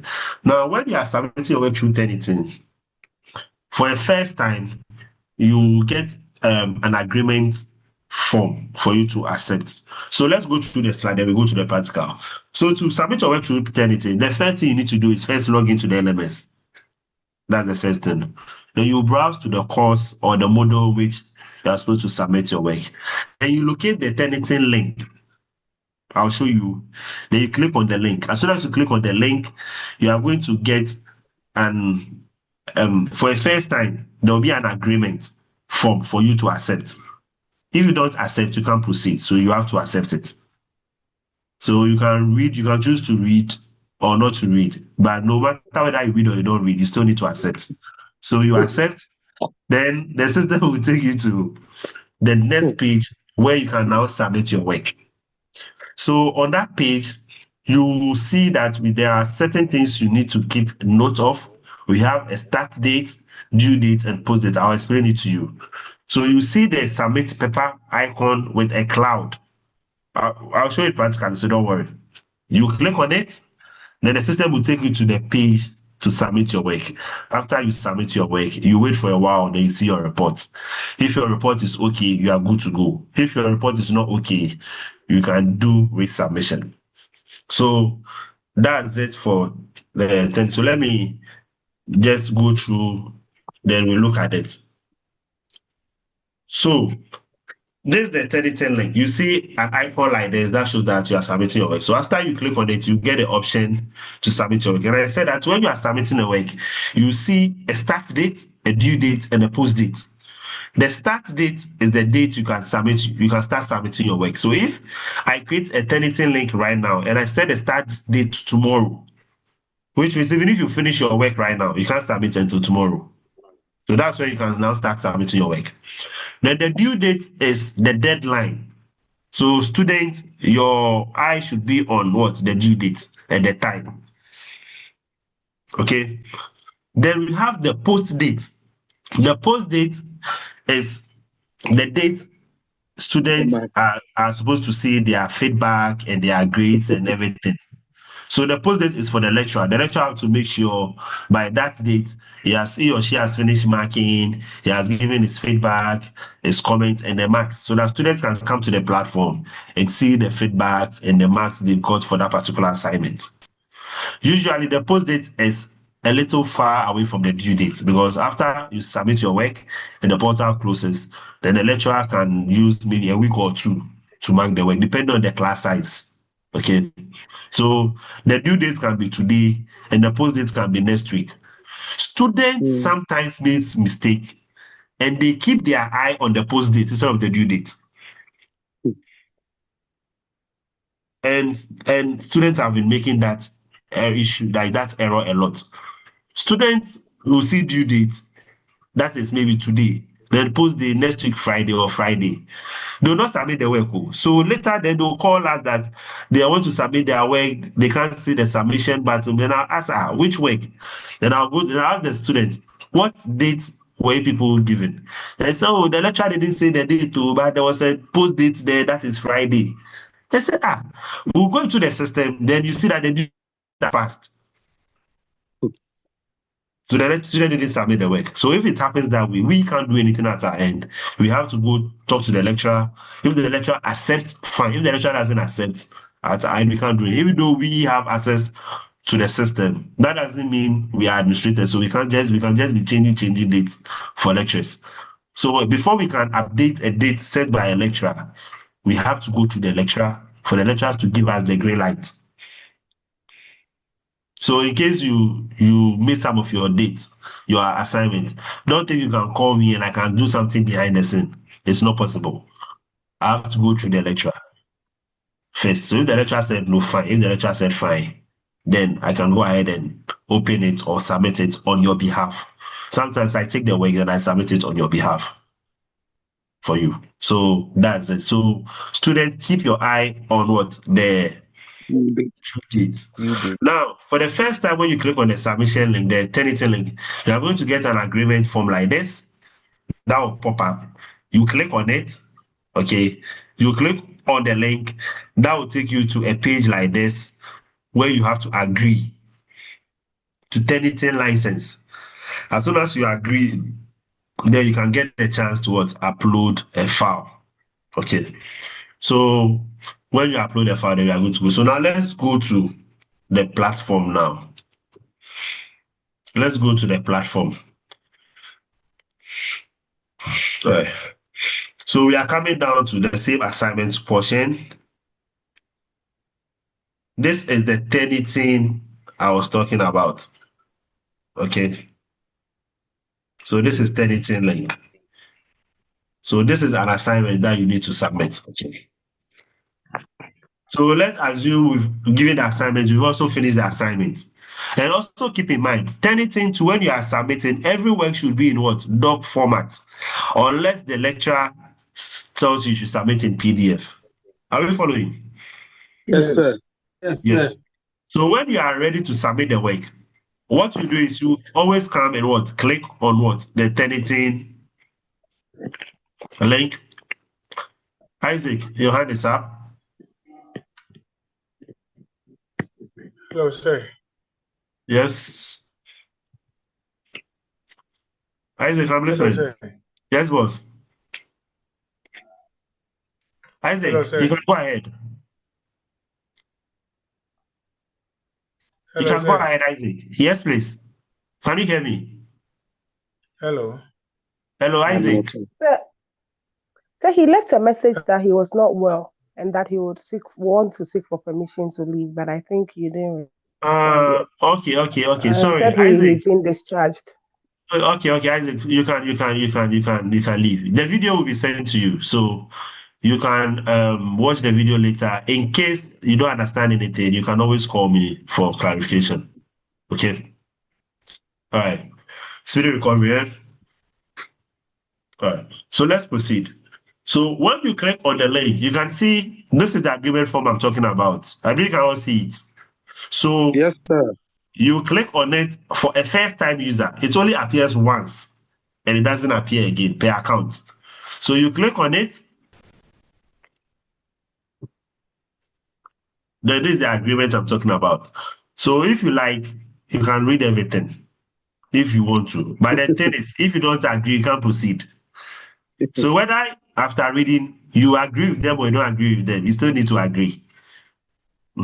So let's agree, then we proceed. So I agree, and this takes me to the page like this. So this is the page. Okay. Now you can see over here we have what? The start date. This is the start date I was talking about. It's Hello, what? sir. 8th February. Yeah, hello. Hello, sir. Good evening, sir. Yeah, good evening. My name is Isaac. Isaac Obey from Fosu College of Education. Okay. Yeah, I would like to seek your permission. I was just discharged from hospital St. Francis. Okay. So if you Okay, could permit Isaac. me. Yeah, all right. Okay, very well. I've seen your message. So Yeah. the video will be sent to you. In case you watch the video later and you need some some clarification, you can always call me for that. Okay. All Say, right. I'm grateful. All right. So the recovery, Bye bye. you'll be okay. Okay, fine. Bye bye. So as I said, this is Thank the you, sir. start date. This is the start date, and this is the due date, and this is the post date. Okay, and this is the total marks. Okay, by default, the total marks is 100, but the lecturers can change it to 40, 30, 15, 20, how they want. Sometimes they leave it at 100, but later they bring it down. If they want to mark by 30, they bring it down by themselves. So that's the start date, and this is the due date. Now you can see under the due date, this form we have what the submit paper. Okay. Yes. So this is where you click to submit your work. So the other one, we have the add submission somewhere. This one, you click on submit paper here. So when you are ready to submit the work, what you do is you click on submit paper and you get a box like this. So this is similar to what we've already seen. Yes. The only difference is that this one have a submission title. So you can give it a title. I always advise students to make sure in the title they give, they put their index number in it. So maybe I can say maybe coursework 1, then my index number or something. Do you understand? Okay. So index number or anything. Just make sure, but I always advise students to make sure they have their index number in the title when they are naming the file. Okay, the submission title. So let's say coursework 1, and we are about to upload the file. You can do drag and drop, or you can do what the add file, which we've already done it already. Okay. Yes. So let me do drag and drop so that we move faster. So I do drag and I drop the file here. Okay. So the file has been submitted here. Now, I want to show you one trick that I didn't show you in the earlier stage. Let's assume you uploaded the file right now. Maybe you were doing your work and you decided to save your work in version 1, version 2, version 3, version 4. You understand? So you notice that by mistake you've uploaded the version 1. You wanted to upload the version 10, but you check and you uploaded the version 1. What can you do at this point? Do you understand? You've not submitted the work. So what can you do at this point? If you notice you uploaded the wrong file, or maybe when you were dragging, you mistakenly dragged the wrong file, you can still delete and upload the correct file. So to delete a file that you've uploaded this way, all that you do is you click on the file. We have what? Download and what? Delete. Can you see it? So Yes, you sir. can delete. Are you sure you want to delete the file? Yes. Then you can now go and what? Upload the correct file. Okay. And this also applies to the normal assignments. When you attach a file, before submission, you can always click on the file and re-delete and re-upload. Okay. So that's another trick you can also use when you think you need it. Okay. So let me go back and re-upload the file. You can see accepted files. For this one, all the file types, because I didn't restrict it. So it can take script, Excel, for everything will be there. But I said you should submit what? Word document. But sometimes the lecturer can restrict it to only Word document. Okay. So after you upload the file, then we have over here, we have what? By checking this box, I confirm this submission is my own work. You need to check it. Okay, you need to check it before you can admit submission. So over here, what do we have? We have what? Add submission. So you check it, and you can see the add submission is now opaque. Previously, it was not clickable. Okay, it was faint. But as soon as you click on add submission, you click on the checkbox, you can now what? Add the submission. So when you are done, all that you do is you click on what? Add submission, and you wait for a few seconds, and you get this message: your submission has successfully been uploaded to Turnitin. As soon as you get this message, then it means your work has been submitted. Are we following? Yes, sir. Yes. Yes, sir. Now, to leave this page, you can click on close, which is at the right top, or you can click anywhere outside the white box. So the first one, let me click anywhere outside the white box. So I'm clicking up here, and that one also close it. So I click somewhere up here, and it goes. So you can see the similarity has come. How many percentage are you seeing? 100%. So this means that the work I've submitted, I copied it from somewhere. From A to Z is a copied work. I didn't use my brain for any of them. They understand? Yes, And sir. one thing about similarity is when you submit your work through Turnitin, for the first submission, the similarity doesn't keep long.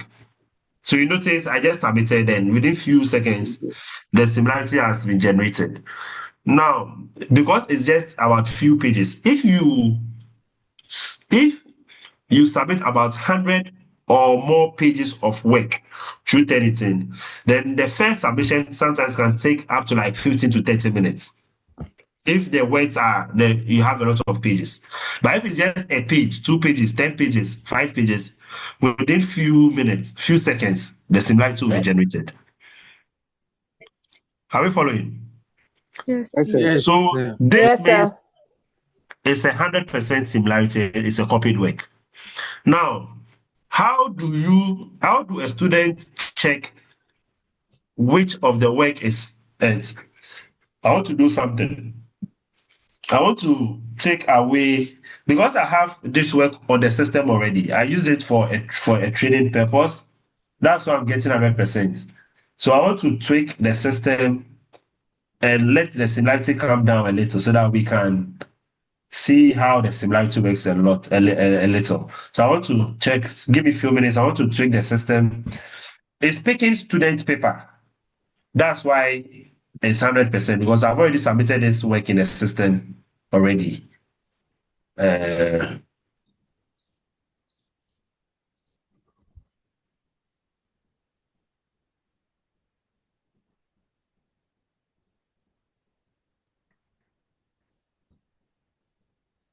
Hey, I can see Vera, someone to have submitted the work. Oh, hey, right now you people have speed up like that. Okay, so let me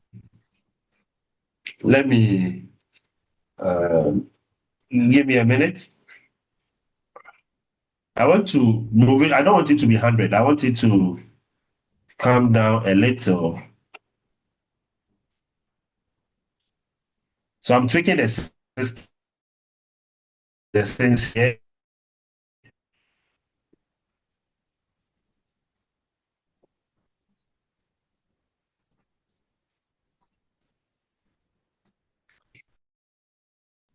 Okay, so now we have 75%, right? Yes. Okay, so let's assume you submitted the work and you got 75%. Now, for you to see the similarity and worked on it, because I told you the percentage should be maximum 20%. Okay, now you've got 75, it's not acceptable. So you should be able to see where the similarity is coming from, then you can rework on it. So to do that, you click on the similarity, that will open your work for you on Turnitin Feedback Studio. Okay, so first time this will come. Let me end it all. So this is the work I uploaded, and you can see almost everything has been highlighted. Yes. Okay, and the highlighting are in different colors. Okay, now I'm going to show you how you can look at it. So from the highlighting, let's say from the top, we have what? 1. You can see number 1. Number Hello, 1. Sir. Yes, sir. Please, can you go back a little? I got lost before you got to this place. Okay, so we are at this point. At this point, after you submit your work, you see your similarity. Okay. You are okay from here. So to see the breakdown of the similarity, all that you do is you click on the similarity, either the percentage or the color, any of them. As soon as you click, the system is going to open the Turnitin Feedback Studio for you. And that's where you can see the breakdown of where the similarities are coming from. So this is the breakdown where we have what? Number one. When you scroll down, we have 1. Then over here we have number 11 is green in color. We have number 3 is purple in color. Okay, so that is the work you uploaded. Now, when you come to the right side, we have this tools box here. When you click on the 75%, that's the match overview, the 75. When you click on it, you are going to see the breakdown of the similarity. So this shows that 21% of this work is coming from elearningindustry.com. 13% is coming from docibo.com. 13% is coming from this website. Another 13% is coming from here. 5% is coming from here. So that is the breakdown of the work. And the percentage you are seeing, the numbers matches the color here. So number 14, okay, let me use number 12. Number 12 is gray in color, right? That's you can see number 12 is gray. Yes. Yes, So sir. that means when you come to the right side, the number 12 here needs to be gray. Oh, Yeah, gray. Gray. Gray. Yes. So 14 color matches to, so that's how, so we have blue. Blue is number 10. So when you go through and you see number 10 like this, it's blue color. Do you understand? So what students you need to do is, the easiest way to bring your similarity down is to start from the top. Usually, the numbers at the top is what caused the problem. 21%. So imagine you've been able to paraphrase the 21% and you're getting like 2%. Automatically, this number is going to drop. The 30%, you're able to bring it like 3% or 2% is dropping. But some students will start from the down rather, and the down will not do anything to the system, to the reports. Okay, so you come from the top. So you realize that over here, summary and LMS blah, blah, blah, blah has been highlighted. So what you can do is maybe you read it, then you rewrite it. And God being so good, now there are a lot of tools you can use for paraphrasing. There are a lot of tools. I know most of you know already. It's not now I'm going to talk and tell you the tools that are there. There are a lot of tools. So you can just pick it, paraphrase it, then you put it. If you don't want to use any tool, you can rewrite it. I remember when I was doing my master's, those days, the tools were not there like that. So most of our lecturers, when they publish a paper, like they want to publish a paper and they are getting similarity, you know what they do? They bring the work to the class and they give it to us to rewrite it for them. We should re-paraphrase it because they paraphrase and they are tired. So they'll give it to us to re-paraphrase. So when we are paraphrasing, you know, because we too our writing styles are different, we may write it in another way that probably will help him bypass Turnitin. So that's another way. You can let someone rewrite it, but you yourself there are tools you can use to paraphrasing. So that you can look at the paragraph and LMS, blah, blah, blah, blah. You read, you understand. Then you can rewrite it in your own way. Make sure the meaning is still there, but the wording has changed. And that's how you bypass Turnitin. So you do it one after the other.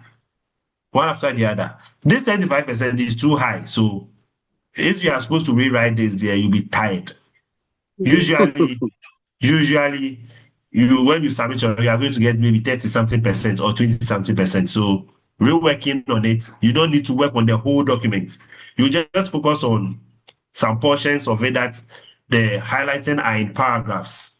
Okay, those that are in paragraphs, then you re-paraphrase them, then you do that. So what you can do is, someone will also ask, does it mean if I want to paraphrase, I need to be online and going through it one after the other? No, you can download the work.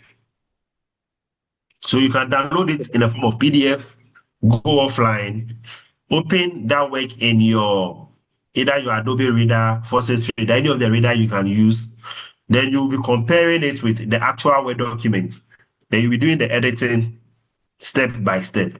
So to download the work, What you do is, over here, you can see this arrow that is pointing down.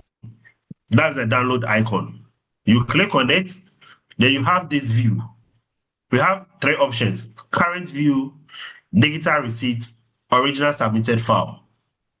Let me start from the down and let me explain the three for you so that you understand. The down is So please, original where was the submitted file. arrow? I didn't see where is the arrow arrow. is at the right side, the right icons. Okay. This one. Can you see it? Yes, sir. So that's the download. So when you want to download your Turnitin report, you click on that one and you have this screen. Now we have three options. We have the original submitted file. So the original submitted file, what it does is when you click on original submitted file, it is going to download the original file you uploaded into the system for you. So when a lecturer says upload Word document and you decide to upload a PDF, the lecturer can come and download the original submitted file and you know that it was PDF you uploaded, not Word document.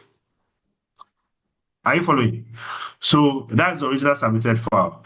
And the original submitted file also comes in handy sometimes in case of accidents. Because I remember about 2 years ago or 3 years ago, there was a student who has completed. He was left with his thesis. He was doing masters and was just left with his thesis to submit. He has done everything, about 120 or 150 pages, and he uploaded the first copy of the work, and the similarity was, I think, 22 or so. So he decided to rework on it because there was still some time to the deadline. He decided to rework on it. So I think getting to the latter part of the deadline, all of a sudden he said he on his machine. The machine was not on. It wasn't on. Hey, he has all his documents, everything on the same machine. He has to rush to the IT guys, and when they checked the machine, they said the hard disk has crashed. Hey. Jesus.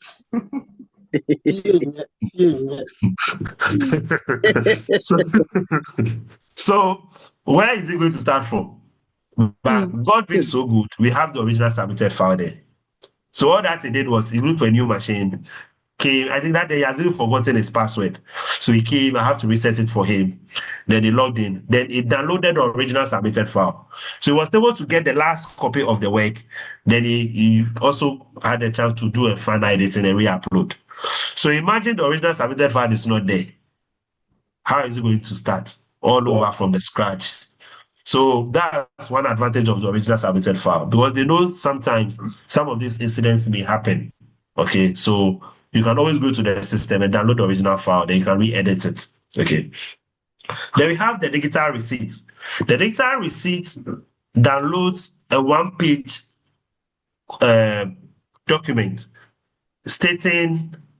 showing evidence that you submitted the work through Turnitin, and it will give the title and other stuff. So let me download one of the digital receipts so that I'll look at it. I click on it and it will download. I'll open it and we'll look at it so that I can explain it better to you guys. So sometimes a lecturer can say, okay, after you submit the work, submit the digital receipt or send me the digital receipt through email. Okay. So if the lecturer wants the digital receipt, then which means after you submit the work, you download the digital receipt. So let me open the digital receipt. And you can send it to the works. The work lecturer just want to have evidence that you submitted the work through Turnitin, or you've checked the work through Turnitin. So when you send the work, this is the digital receipt. So this receipt acknowledges that the work has been gone through Turnitin. Your student's name will show, the assignment title, the title you gave it, the file name, the file size, number of pages, number of words, and the time you uploaded the work and everything. Okay. So this is the digital receipt. So if a lecturer asks you that after you submit the work, submit the digital receipt, then this is what the lecturer wants. I hope you are following. Yes, sir. Then we have the last one, that is the current view. So the current view is what you'll be working with more. The current view is going to download the view we are seeing with the colors. So when you click on current view, it's going to download everything from top to down with the colors, with the referencing, the percentage, and everything for you. And sometimes lecturers may also tell you that send them the Turnitin reports. There's a difference between digital receipts and Turnitin reports. So when a lecturer says, send me the Turnitin report through email, then the lecturer wants to see the current view, especially when the person is your supervisor. Okay, so maybe your final work, your thesis, after you check your work through Turnitin, the lecturer will say, okay, send me the report and let me see. If the lecturer goes through the report and it's not good, the lecturer will tell you it's not good. Go and work on this part, go and work on this part, go and work on this part. Do you understand? So that is the current view.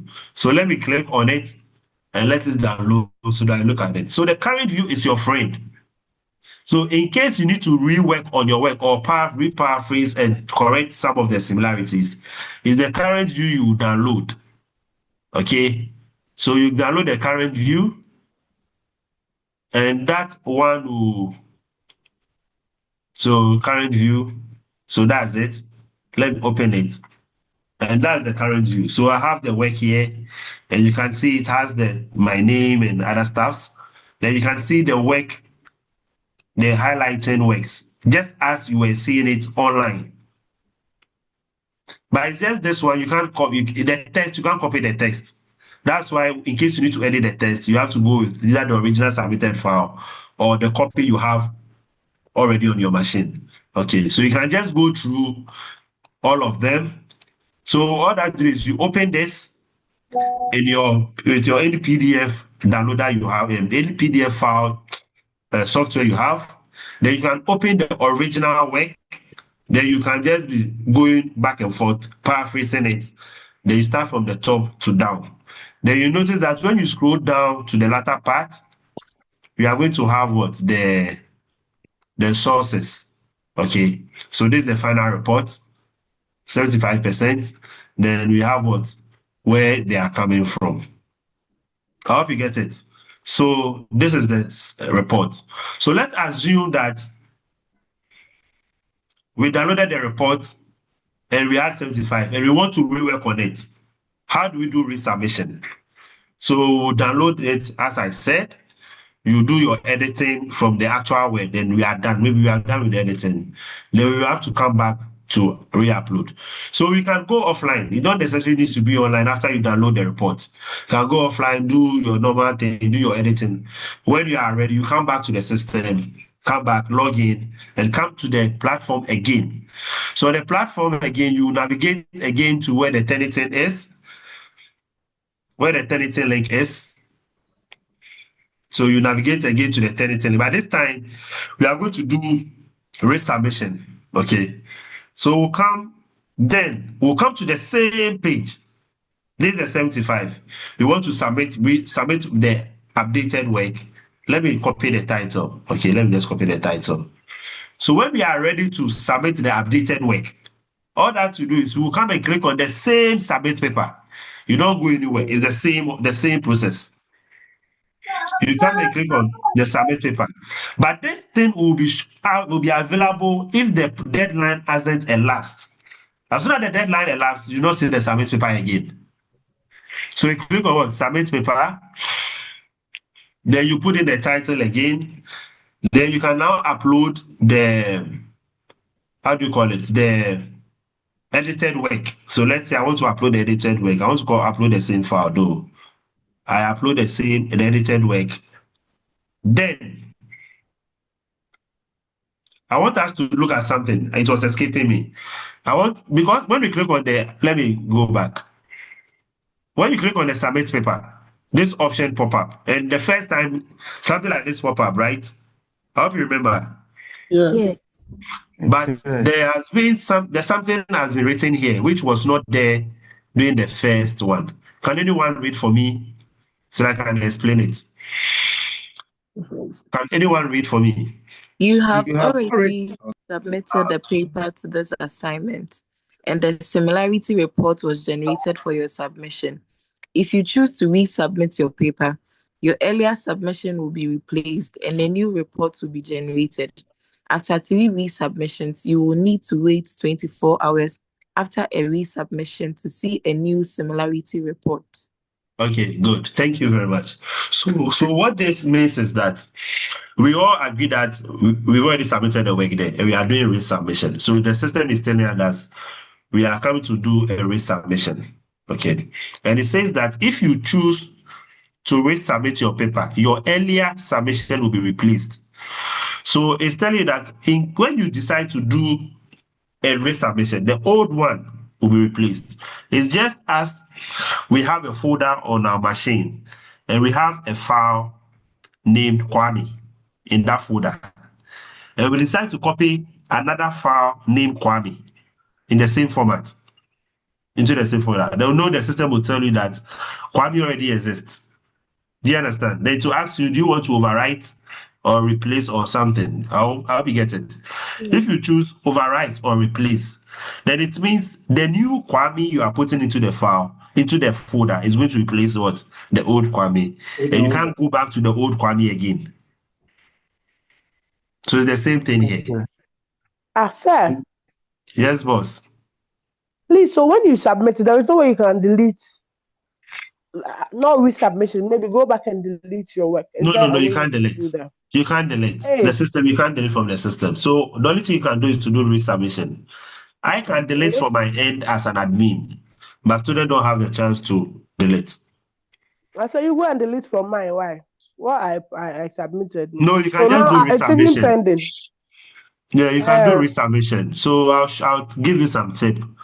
Deleting on editing is not advisable, but I'll get into the latter part.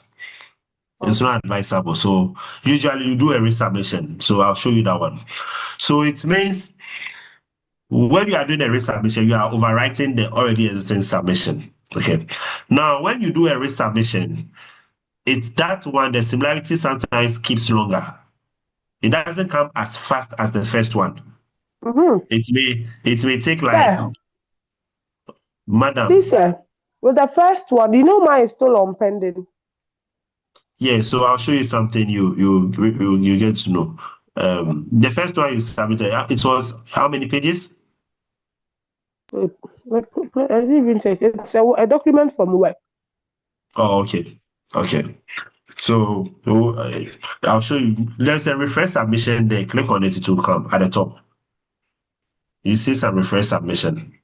Maybe it has already generated. So let me continue. So when you do a second resubmission, sometimes if the file is not huge, within 5-10 minutes it can come. If it's a huge file, it can expand to like 30 minutes. And you decide to do resubmission again. The more you are doing resubmission, the more the time for the report to come keeps longer.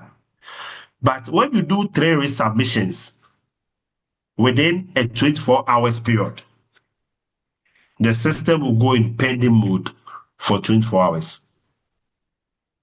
So your work will be on pending for the next 24 hours before the similarity report will come. That's if you do a 3rd resubmission within a short time frame. I hope you are following. So that's why it says that after 3 resubmission, you will need to wait 24 hours after a submission to see your new similarity report. And this is a check so that students will not be jamming the server. Because there are some students, because they are afraid of anything, when they write one line, they want to go and check the report. The next line, they want to go and check. The next line, they want to go and check. So imagine we have 100 students doing that. The system is going to jam. So after you do 3 submission, the system will put you in a pending mode for 24 hours before the report will come. So with that in mind, I always advise students that make sure you check your similarity on time so that you don't fall within that 24 hours time, especially maybe the deadline is this evening and you are doing resubmission, then you fall within the 24 hours, which means your work has been submitted, but you don't see the report. The report will come tomorrow. And maybe at that time, the portal is closed. So if it happened that way,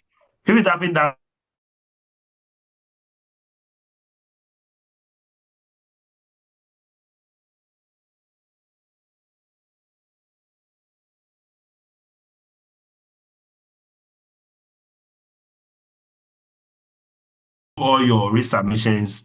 Make sure your similarity is low before the deadline. Okay. Yeah. Hello, sir. I think your hand is up, please. Please, is there any other way to? Okay, so previously there is a way you can check it before you submit, but that settings has been disabled because we noticed students go there, check, and they don't go back to the portal to submit. They go there, they'll check. After checking, they leave the work there. To them, because the work is in the they will tell you, we submitted, we will check and check. It's not in the portal. It's not in the submission link. Before we have to track the student log. So they will go and know that the student going to submit the work elsewhere. The student left it. So we decided to leave it there, take it off, so that students will not be able to check their work before submitting. So before checking, because even before you even check, the work has to go through Turnitin server. Because if it doesn't go through the server, there's no way you can see the report. And if you enter into the server, you can't just enter into the server, check and come back without submitting. You have to submit the work. So in checking, you end up submitting. That's why the portal is open for resubmission. Do you get it? So if the assignment it will be due in next 2 weeks, you can submit today. Look at the report. If it's and go do another resubmission, it will not affect you. If you do 2,000 resubmission, it will never affect you. What the lecturer will pick is the last one when the portal closes, because that is what the system will record. The system can let the lecturer know that you did multiple submission, but the lecturer will not even see the old files you submitted. Me, I will not see. The administrator I will not see. But I'll just know from the logs that you did 5 times, you did submission 5 times or 6 times before you get in the final week. But I'll never see the content, and I can't go back to that content too. So checking is the same as you submitting. But you have to make sure, if you are just checking, you make sure before the deadline, you go and replace it with the final week before the deadline. I hope you get it. All right. So I think a hand is up. Yeah. Please, what is the best similarity percentage? That's what I'm saying. The maximum is 20%. 20%. So below 20%. Below 20% is okay. Oh, below 20% means you are passing, which means you are copying less. You are doing good work. So the maximum is 20%. But I always advise students that is 20%. The maximum is 20%. So as soon as you go beyond 20%, which means the copied work is becoming more. Because it's recording the 20% means the whole work you've submitted, only 20% is a copied work, which is good. Compared to someone getting 50%, which means 50% of the work is a copied work. So similarity, when the number is coming down, is good. Not when the number is going up. Sure. Okay. Sir, I wanted to ask. Hello? Yes, please. Yeah, I wanted to ask, with this Turnitin, is the lecturer going to ask us to use that, or that's the normal way, that's the max way of we, that's the sure way, or that's the way you are supposed to submit our assignments? Yes. All your assignments by default is supposed to go through Turnitin. That's why the school bought it into the system for you master students. It was bought for you. So part of your fees was used to purchase it. So it's what we don't like. Are we safe? It's for you. We don't like. Because masters, you have to know that every work you submit, this authenticity is key in all master work you do. It's not like SS. You have to make sure every work you do, you own it. You say every work you do, you should own it. So the only way the school can help you do good works or train you in becoming a best version of you, so that you can learn how to start publishing some of. We have students after school, almost some of the works they do, they start publishing them, because from day one, they got access to Turnitin. And Turnitin is very expensive. Very, very expensive. So you should just take advantage of it. It's extremely expensive. There are a lot of universities who can't even purchase it. They can't even afford it. So it has been given to you to use it. So use it. The fact that you're a student, you can also contact us. Maybe you are working on some other projects. You want to check your similarities. As far as you're a student, we can check it for you. We can give you access. We have a portal for lecturers who use it. We can check it for you, give it to you. Then we erase it from the system later. Okay, so you can, as far as you're a student, you can use it. It's supposed to be open for all of you, but we noticed that previously when it was open for students, students were taking works from Lagos, people's work, tech, and they were checking their friends' work here, and they were charging the people. Because KNUST, I have friends who are in KNUST, and they are anything that they have is not for the students, it's for the lecturers. So a lecturer can give you a master's work, and the lecturer will tell you, submit a tendency report, or else you don't have access. So when you go and pass to get the similarity report and bring it, they don't care. Hello, sir. So you see friends from KNUST calling us that they have work, they have to submit their tendency report, and can we check for them? And we have other universities who are doing that because it's expensive. So they may come and see. So we realized some of our students were using it to make money. Like other students, they will take their work, turn in from there, then they charge them. That's why we decided to block students from getting access. So in case you need it, you let us know what you use it for. Then we'll find out if you are a student, then we can give you access maybe temporarily, maybe a week or some days, so that you can use it. Then we take the access off. But for your assignments, there you have it. So if for assignment, the lecturer will set it up there, you can submit your work there. But for your personal use, unless you come and see us and maybe you come with a formal letter, then we can take it from there. Hello. Okay. Yes, boss. Please, can you test your work in other maybe platforms and see before you turn it in here? Good. I like the question. You can do that, but okay. I will not advise it. The reason why I will not advise it is that when you submit your work through Turnitin or some other portals, they will tell you, especially those portals, especially most of the portals, it's a free portal. It's not a paid portal. It's a free. Even if it's paid, sometimes you are not 100% sure whether they are going to keep your file or they are going to delete your file after you check. Yes, or even if they delete the file, you don't know how long their policy. Maybe the work will be there for a year or some months before it is deleted. Bear in mind, when you are submitting your work through this portal, it's going to check other sites, other websites, other portals to check. So if you submitted your work elsewhere, and you don't know the policy that they are keeping your work and they are deleting your work, and later you come and submit your work here, the tendency is going to capture that work that you are copying someone's work.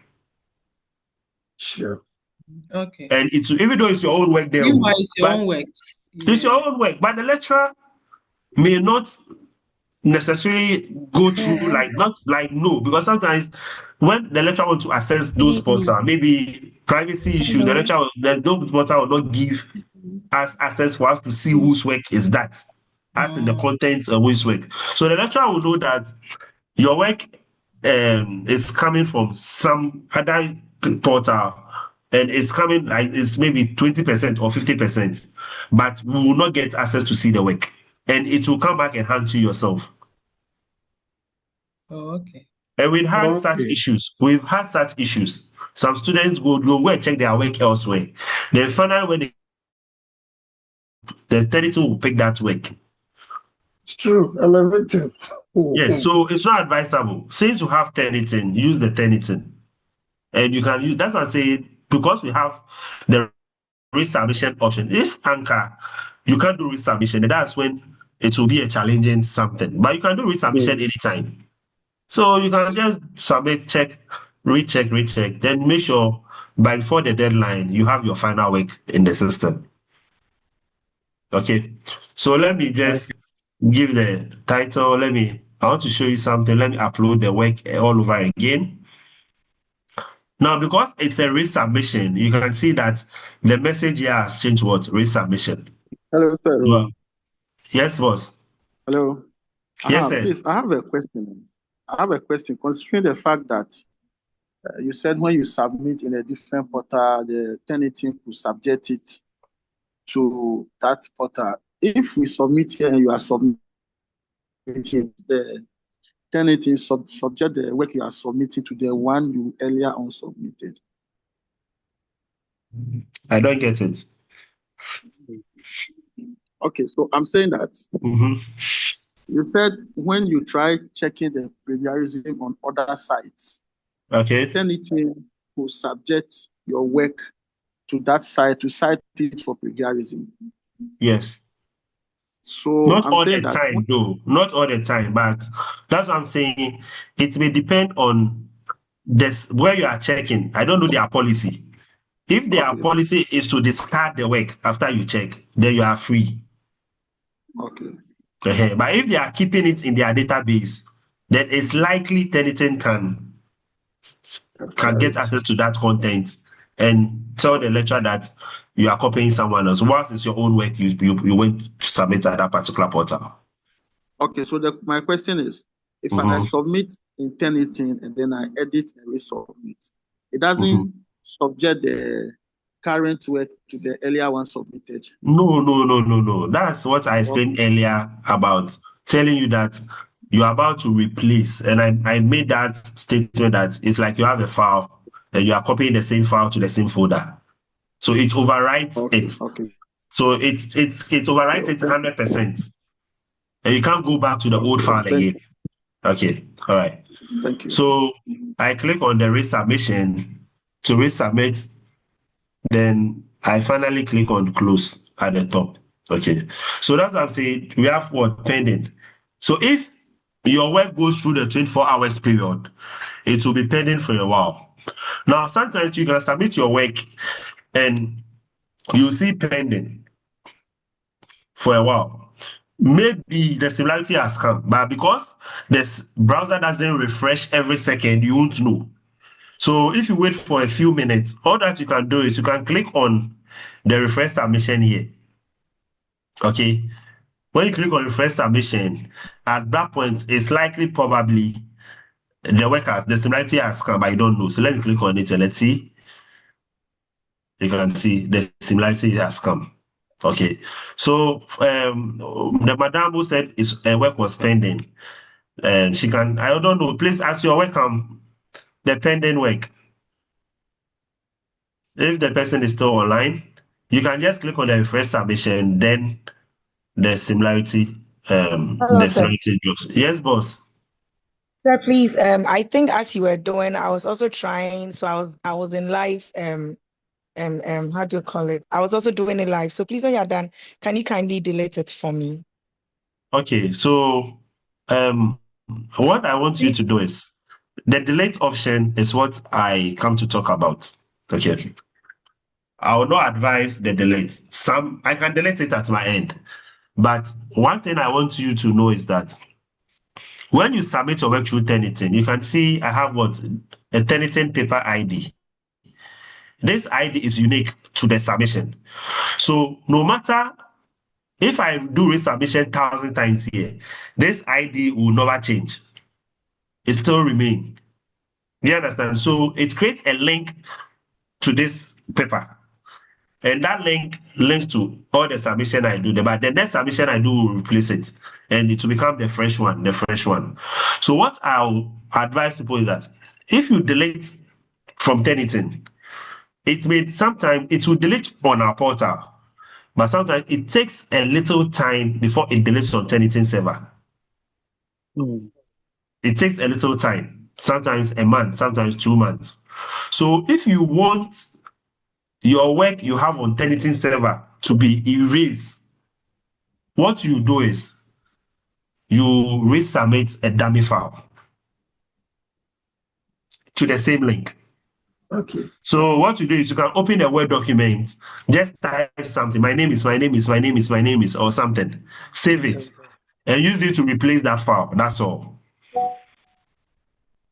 Okay. Are you following it? So that Yes, it will Yeah. erase that link. If you use your personal documents, that thing will be erased with the last file you uploaded, because the I last file think will overwrite every file that is there. okay. I think I can leave it there like that because it was just our timetable uploaded there. Okay. No, I just want you to know so that maybe in the future, maybe you use it to check something and you don't want the thing to be so you can just overwrite it. Okay. Because sometimes you have Teacher, hello? so whatever I uploaded there, it means you are the only one who have access to it, right? To No, what To the you uploaded there into if it's a course page, is the lecturer who have access to that thing. I uploaded it into your LMS, the Yeah, this course LMS. page. Yeah, this course, Yes, the training course page. Yeah. yes, I'm please. only aware. But I think later I'll delete the course page. It's not a problem. I'll delete it. Okay, then I'll leave Yeah. it because it's even 0%. There is Yeah. no. So I'll delete it. This is just this is for you to play with the system. So you can upload anything. Just practice with it so that you know how it works. That's the purpose of this page. Just do your normal practice with it. Okay. Get your hand dirty. So there's nothing wrong with it. You can upload anything at all. Okay. So that's it for Tennyson. There's one thing I also want you to keep in mind. And I Hello, know sir. this will bring hello. Sir, just a minute. So assuming I want to resubmit right after all the correction, and I change the submission title, it still sees me as with my student ID. So nothing happens. My work will still be intact, and it will come with the corrected similarities, right? Yes, please. The submission title, you can always change it. It's not a problem. Okay. So as you Uh-huh. keep changing and you change so many things, once it is seeing you, your student, as a same student, nothing happens. It will not Yes. start afresh and see the new Yes. document you have uploaded. Okay. Yes. So it matches to you as a student, just you. So anything you do there is just you. So it can check your work to another student also work. And it uses the paper ID to check. So this paper ID is unique to me. Yours to also generate another paper ID. Another person also generate another paper ID. So if you've done access, we call it maybe primary key or something. Yeah. Okay. So that's the primary key that is used to do the matching. Okay. So anything I submit here is going to use this same key. So you know that it's me, not my work. Okay. So there's one thing before I forget, and this is sometimes students face this challenge. And Hello, when they sir. face this challenge, hello. Sir, please, in case it is a group work and we are all to submit the same thing, what happens on the system? Okay, thanks for the question. Hey, Charlie, it's good you brought this question. It's good you brought this question. If it's a group work, okay, if it's a group work, it's only the group leader who will submit on the behalf of the group. So if it's a group work and you are submitting the work and you are in a group of 3 or 4, it's only one person who submits on behalf of the group. Because if all of you submit the work, all of you are going to get 100% similarity. Do you get it? So one person will submit on behalf of the group, but you have to make sure that work has all the group members' name and their index number at the cover page. Then that person will submit. So the group leader will submit. In case there is a resubmission, it has to be done by the group leader. Okay. If another person submitted, it's going to pick and the similarity will go up. So thanks you brought that question. So just keep it in mind, for group work, only the group leader submits on behalf of the group. So say if the group leader is the one to submit on behalf of the group, the submission title, which you said ideally it should be the your index number. Should that be the index number of the group leader? Oh no, that one the group leader can just ignore it. Can just write maybe supply chain management, group coursework 1, group work or something. Okay. So that one you can let's leave it as group work. But if it's an individual work, then you can the title you can even ignore the index number, but I feel like Or it's even the group nice if the number, index maybe number is the part group. of the title.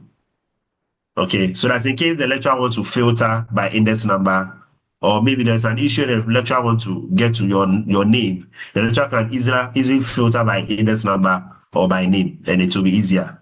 Okay, so that's why I advise the index number, but you can ignore the index number. It's not a problem. The system checks the contents, and even the system knows that it's you already, so it's not a problem. Okay. Please, All sir. right. Yes, boss. The where you get to download your work. I don't know, but you said you'd click on the similarity, right? Yes. So, like in my case, where it is 0, if I click on it, will it still give me the pop-up? The pop-up will pop up, but when you download, since it's 0, there won't be any similarity. Okay. And you can get 0 if you wrote everything from your mind, which means everything you posted doesn't exist anywhere. Oh, yes.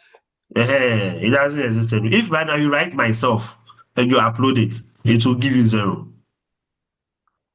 Do you understand? But when I click on it, the pop-up is not popping up. The percentage? Yeah, the percentage is 0. It will pop up on a different page for you. Okay. It will open on a different tab for you. Then you can, but you will not see anything. Since it's 0, there won't be anything, nothing will be highlighted. It will just be the raw distance. Okay. So let's me proceed before I forget what I'm about to say.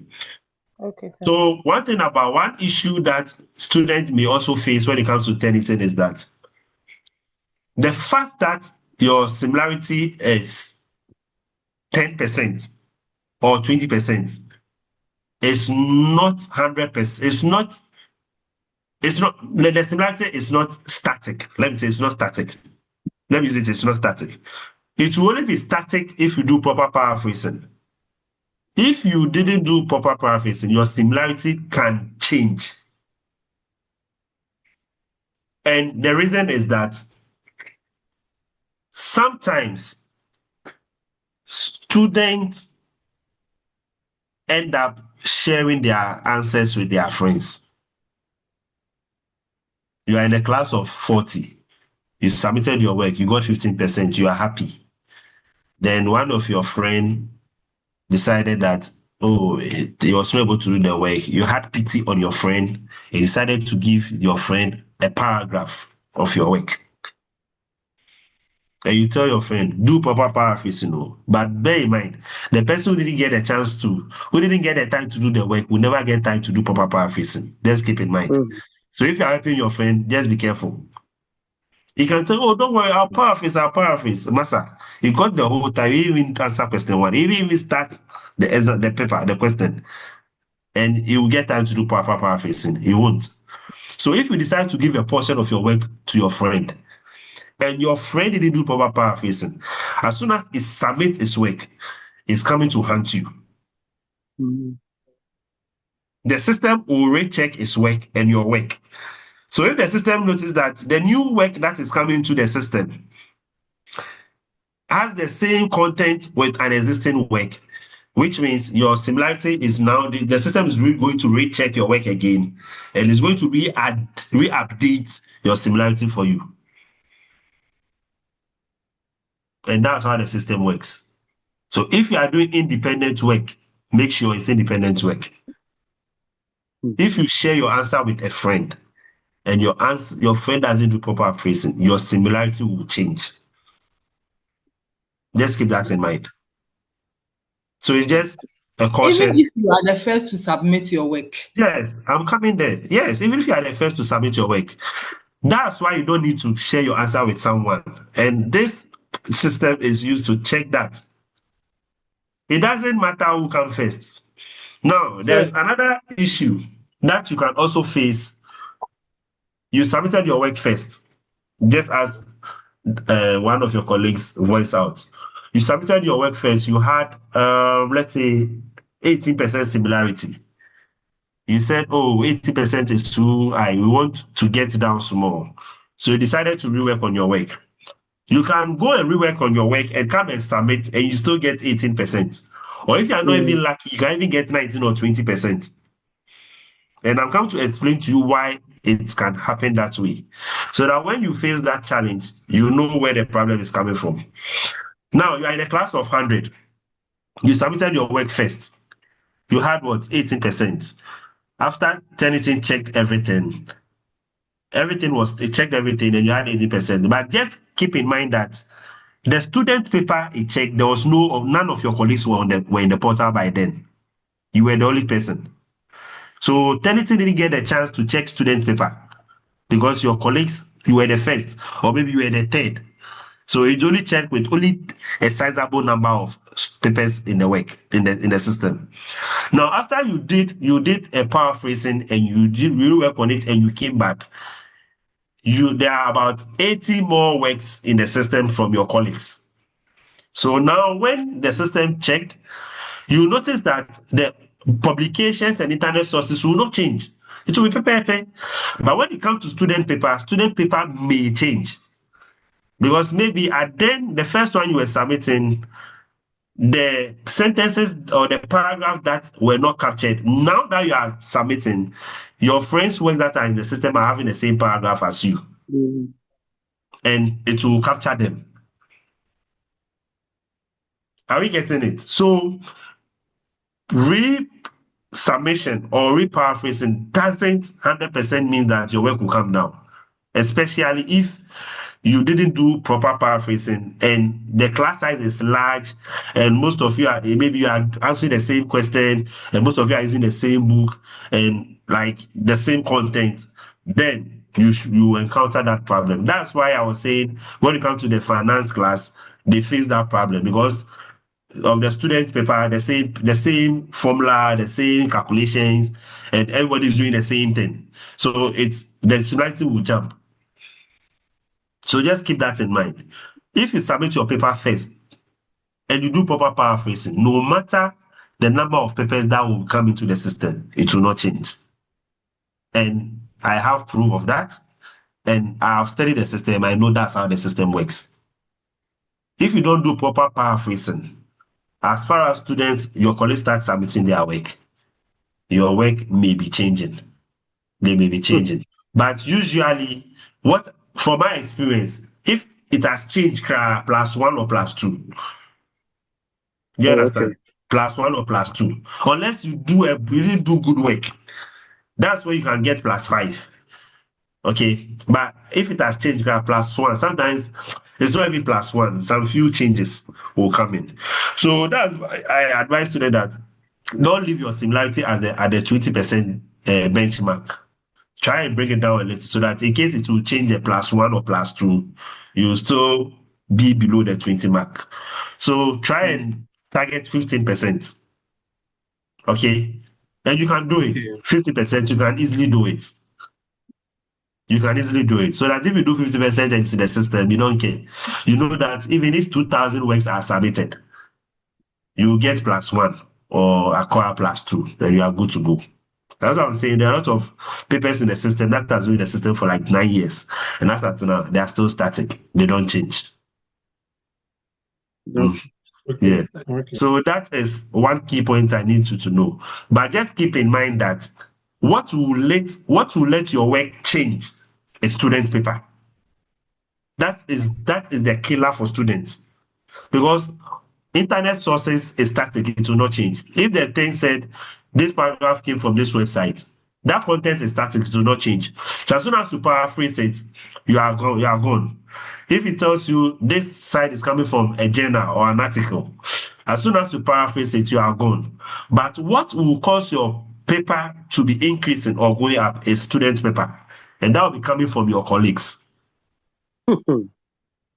So try your possible best to make sure you don't share your solutions with you can do group work, have group discussion, you do your points, but after you get your point, go and stay in your small corner, put your points together, then submit.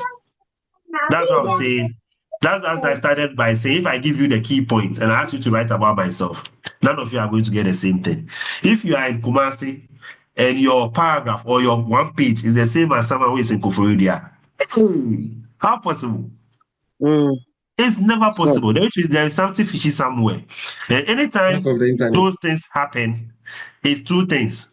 Either both of them share their work, or both of them employ a service of a contractor. They give the work to someone to do it for them, the same person. And that's when you see that the two works are the same. And that one, we've been saying these things severally, we know them. So if the issues come and you defend, we also know how we are going to know whether really it's a copied work or not. And this also brings me to the point where I'll tell you, keep your password secured. Because for your friend to get your index number, it's easy. But getting your password is what you to protect you. Otherwise, someone can wait for you to submit your work. Then he will log in as you and download your work. Resubmit. And resubmit for him as him. Choose some small paragraphs and resubmit. Then to come back and hand you back. So make sure your password is secured. Anytime you feel your password is compromised, let us know. Okay. You can equally do your password reset at your end, then change it. Or you can let us know, then we can enforce it for you. Anytime you feel your password has been compromised, change it. Because that's the only way someone can attack you on the platform, by letting you go struggle with this Tennyson assignments. The person can just log in, download your work, then resubmit as in. Then both of you will get in higher similarity. You know it's your work though, but the person to obviously say it's also his work. If any of you come out to accept that e-copy, then both of your work will be cancelled. That's how it is done. If everybody is saying it's mine, then we don't know who to blame. They cancel the both works. So that's it for tenants. I say, do please hand this up. Hello, sir. Yes, boss. You spoke a little about my question, though, but I would love to ask it again. Okay.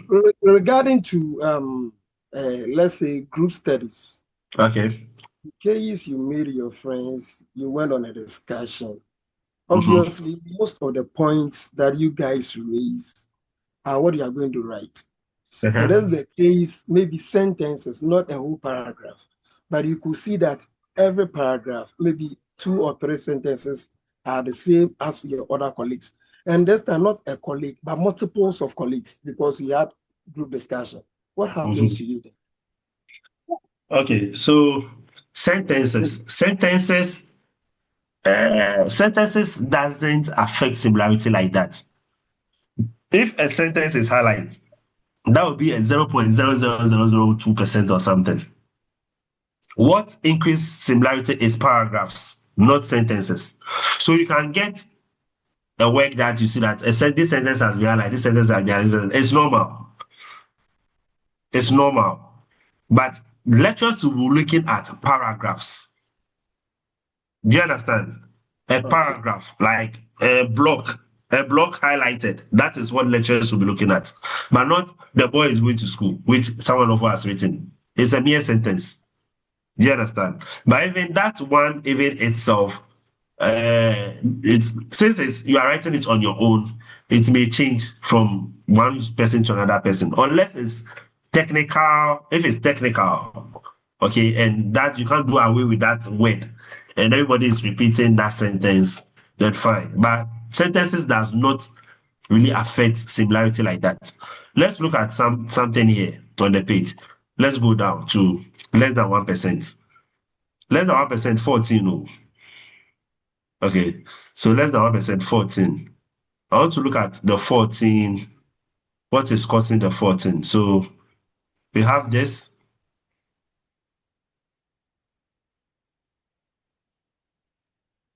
So this is like a sentence. Okay, let me go to 1%. 1% is 7. So this one. Okay, and this is not just the only one. We have a lot of them in the portal. So it runs through. So a sentence doesn't cost that much. Okay. Usually, what really costs is the paragraph. And even if a sentence pop-ups and you can easily paraphrase it. That's why you have the chance to do paraphrasing, okay? But all you need to work is on paragraphs. If the paragraphs are being highlighted, that's when you look at it, reparaphrase it. You can use Quillbot. There are lots of softwares you can use to do the paraphrasing, and you'll be fine. As I'm saying, this is technical. I want you to understand how the thing works technical, because your lecturer may not explain all this portion for you. So when they start teaching you the study skill story, the research method, you just add up what I've taught you and what she is teaching in class, then you are good to go. And I'm sure after you do your first assignment, you will notice that anything is easy. Very much. I know anytime I do this training, I know students get scared and get worried. But as soon as they do their first assignment, when they know that, oh, this thing is not scary like that. Oh, okay. Do you understand? So you'll be fine. You'll be fine. Okay. So I think this end Tennyson. This end Tennyson. Hey, Charlie, we've done 3 hours. So like joke. All right. So So I I was think still going to ask that we've okay. exhausted enough. Can Yeah, we've we maybe exhausted. tomorrow I know after you are close of tired. work, maybe Oh, by you are 6 or tired. something? Sorry, let's Because finalize this library thing. and other stuff has not even come. Sorry. Let's finalize this thing in the next 10 minutes. Okay. So the last option is the online quizzes, where you can have option to do multiple choice, true or false, short answers, essay, and the rest. Now for distance learning, we've decided. I think last year we have a couple of students who are outside the country. I think one was a pilot, and I think one was something. I think the work they do, they travel around. So when it's time for exams, sometimes they are in Ghana, sometimes they are not in Ghana. When they are not in Ghana, especially the pilots, they inform the school that they won't be in Ghana at this time. So we have arranged for them to write the exams online. So they do online exams. The same questions you do face to face, they do it online. So we have online way of doing these exams. And don't think the online exams is easy. You can copy, I beg.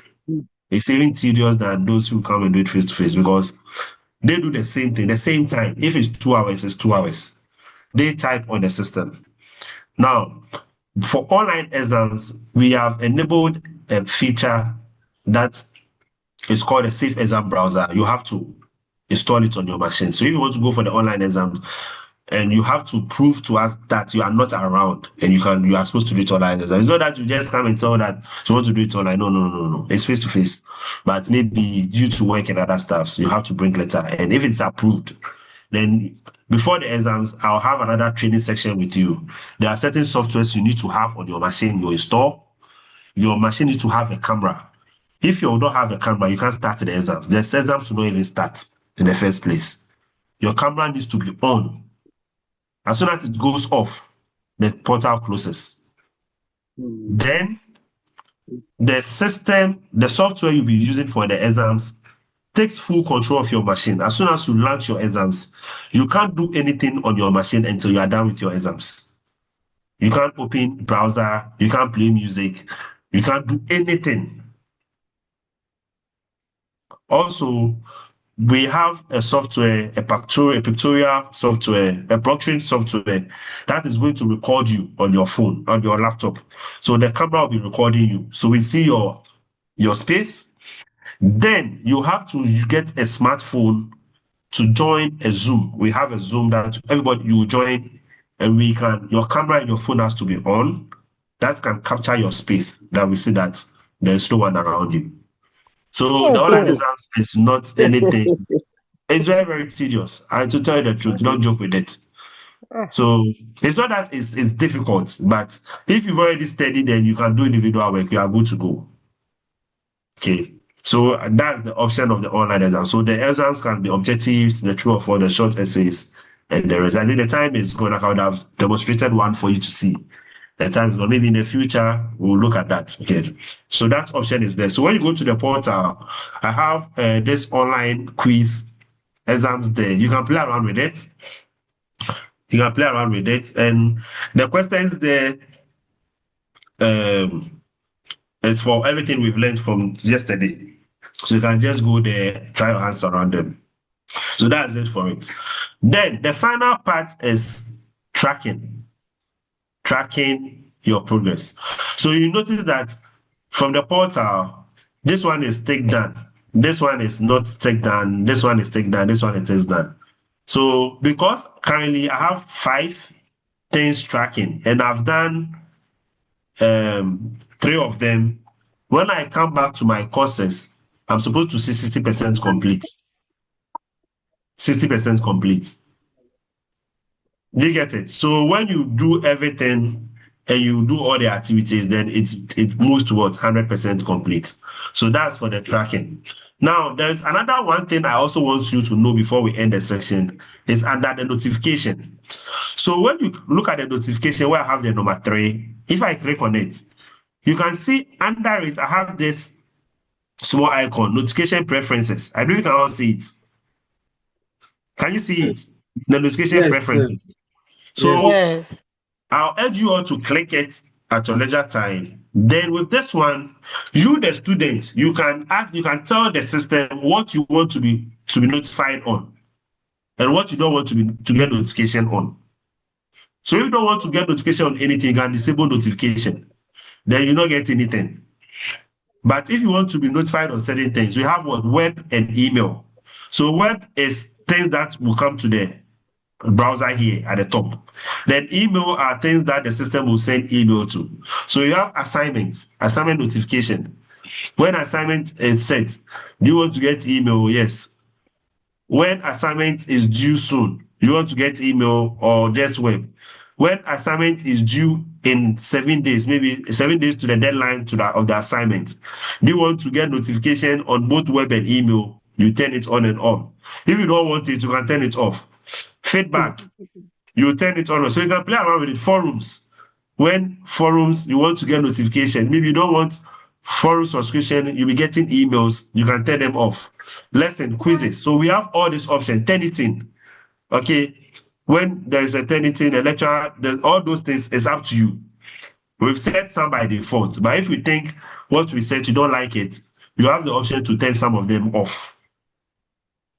Okay, so you can spend time there, then go through those that you want to turn them off, you turn them off. If you want to leave it by default too, you can leave them by default. Okay.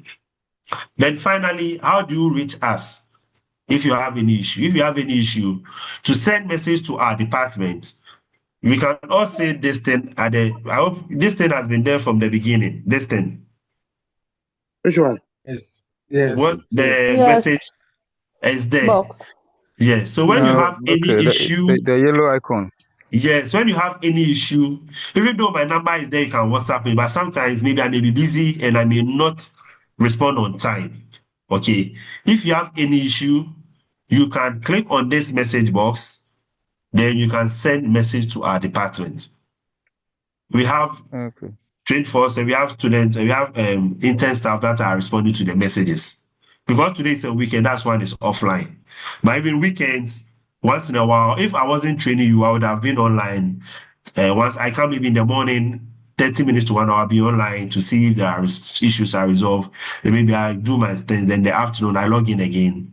In the evening too, I log in again. And that's, my other colleagues also do the same.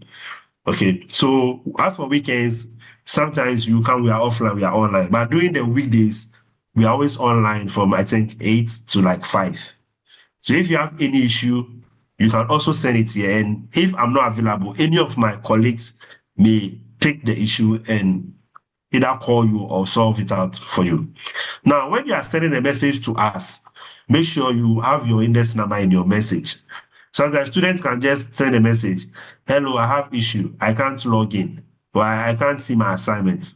Nothing. The student will not even let us have the index number, whether the person is a distance student, whether it's a PhD, like no information, nothing.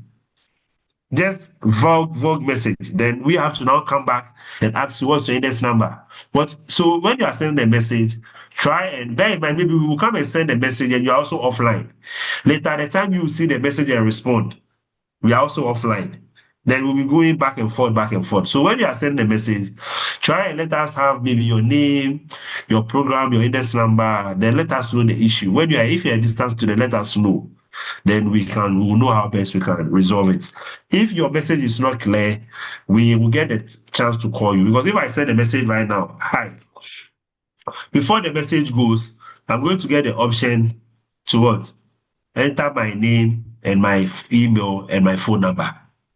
So if the message comes and we notice that your issue needs calling, we'll get your contacts here and we can call you for more clarification. Then we help you with it. Okay. So this is the best way you can reach us, but you can equally also WhatsApp me if you have any issue. But in case I'm delaying, you can use this method also. Also, if you send me a WhatsApp message and I'm not responding on time, don't be angry. If after some time I've not responded, you can just send a reminder. Okay.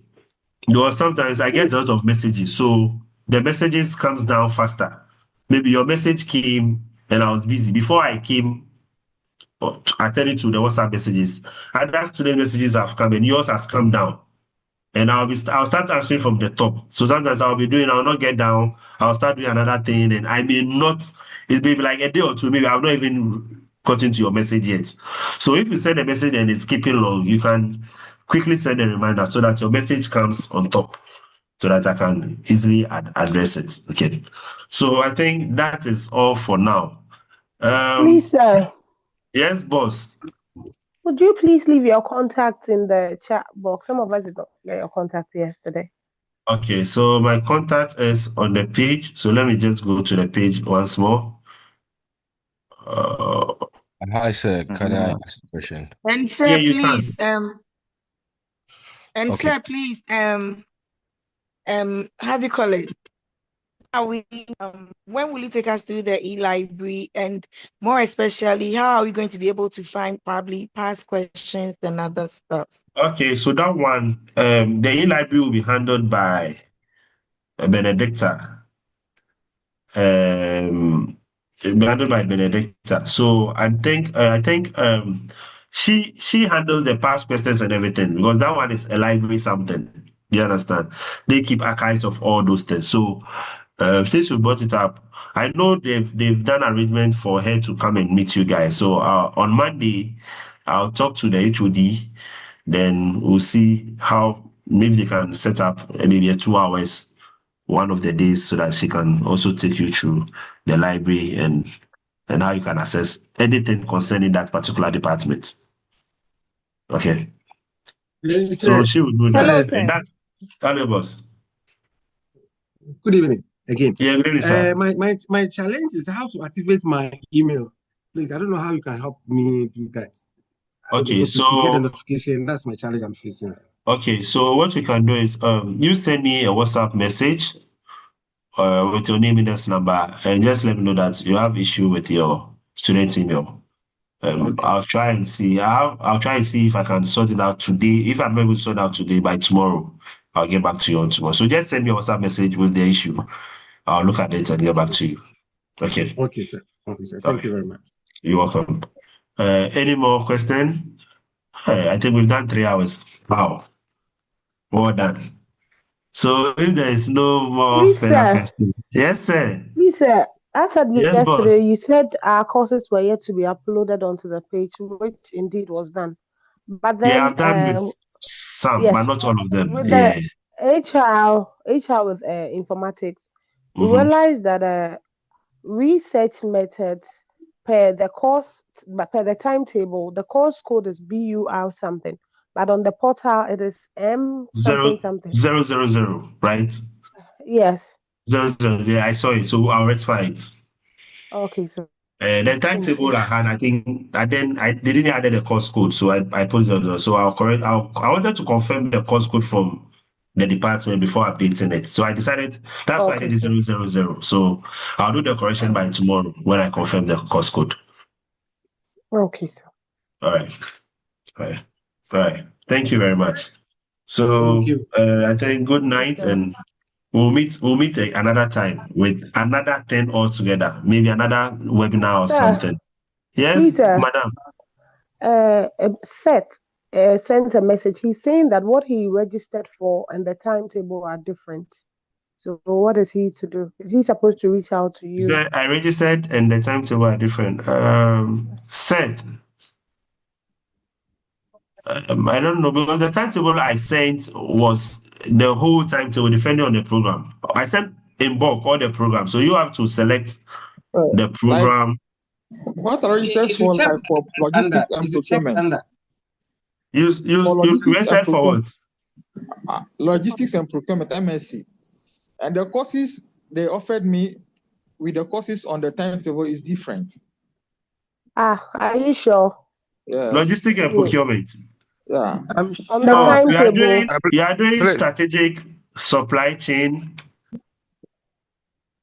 Because you have to look at the tab. I'm sure maybe it's the tab. So the problem is the tab. So yes. So we have this is the title. We have this one for digital electronics. Did you select your program? Oh yeah. This So listen to what I'm saying. As I registered, we have logistics, we have analytics for this. The subjects are different from what is on the timetable now. That is my challenge. Okay, so what we'll do is I'll be very grateful if maybe you can communicate that to the ICD. I think the numbers they gave, you can just communicate it to them. Then maybe it's a technical error somewhere, then they can rectify it at their end for you.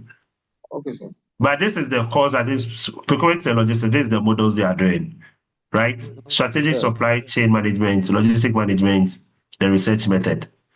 So these are the three models that we'll be running next weekend. So if you are not saying this, then I think it has to be rectified. Okay. So I believe you have the contact of the office. Yes. Yeah. So Monday you can just call them and let them know that this is a challenge you are facing, then they can rectify it. Probably it happens once in a while. Maybe it's a technical issue. Then they can just correct it at their end for you. Okay. Okay, sir. Thank you. All right. Thank you very much. So I think at this point we can end the class. And thank you very much for staying up to this time. I'm very grateful. Even though we stayed, I think the number was still encouraging. So we meet again. And bye. If you have any question, you can always reach out. Then I'll be there to help you. Okay. All right. Thank you so much. So we are equally grateful. All right. Bye. Bye. Thank you. Okay, Thank you, see ya. Justice. Please, the recorded version.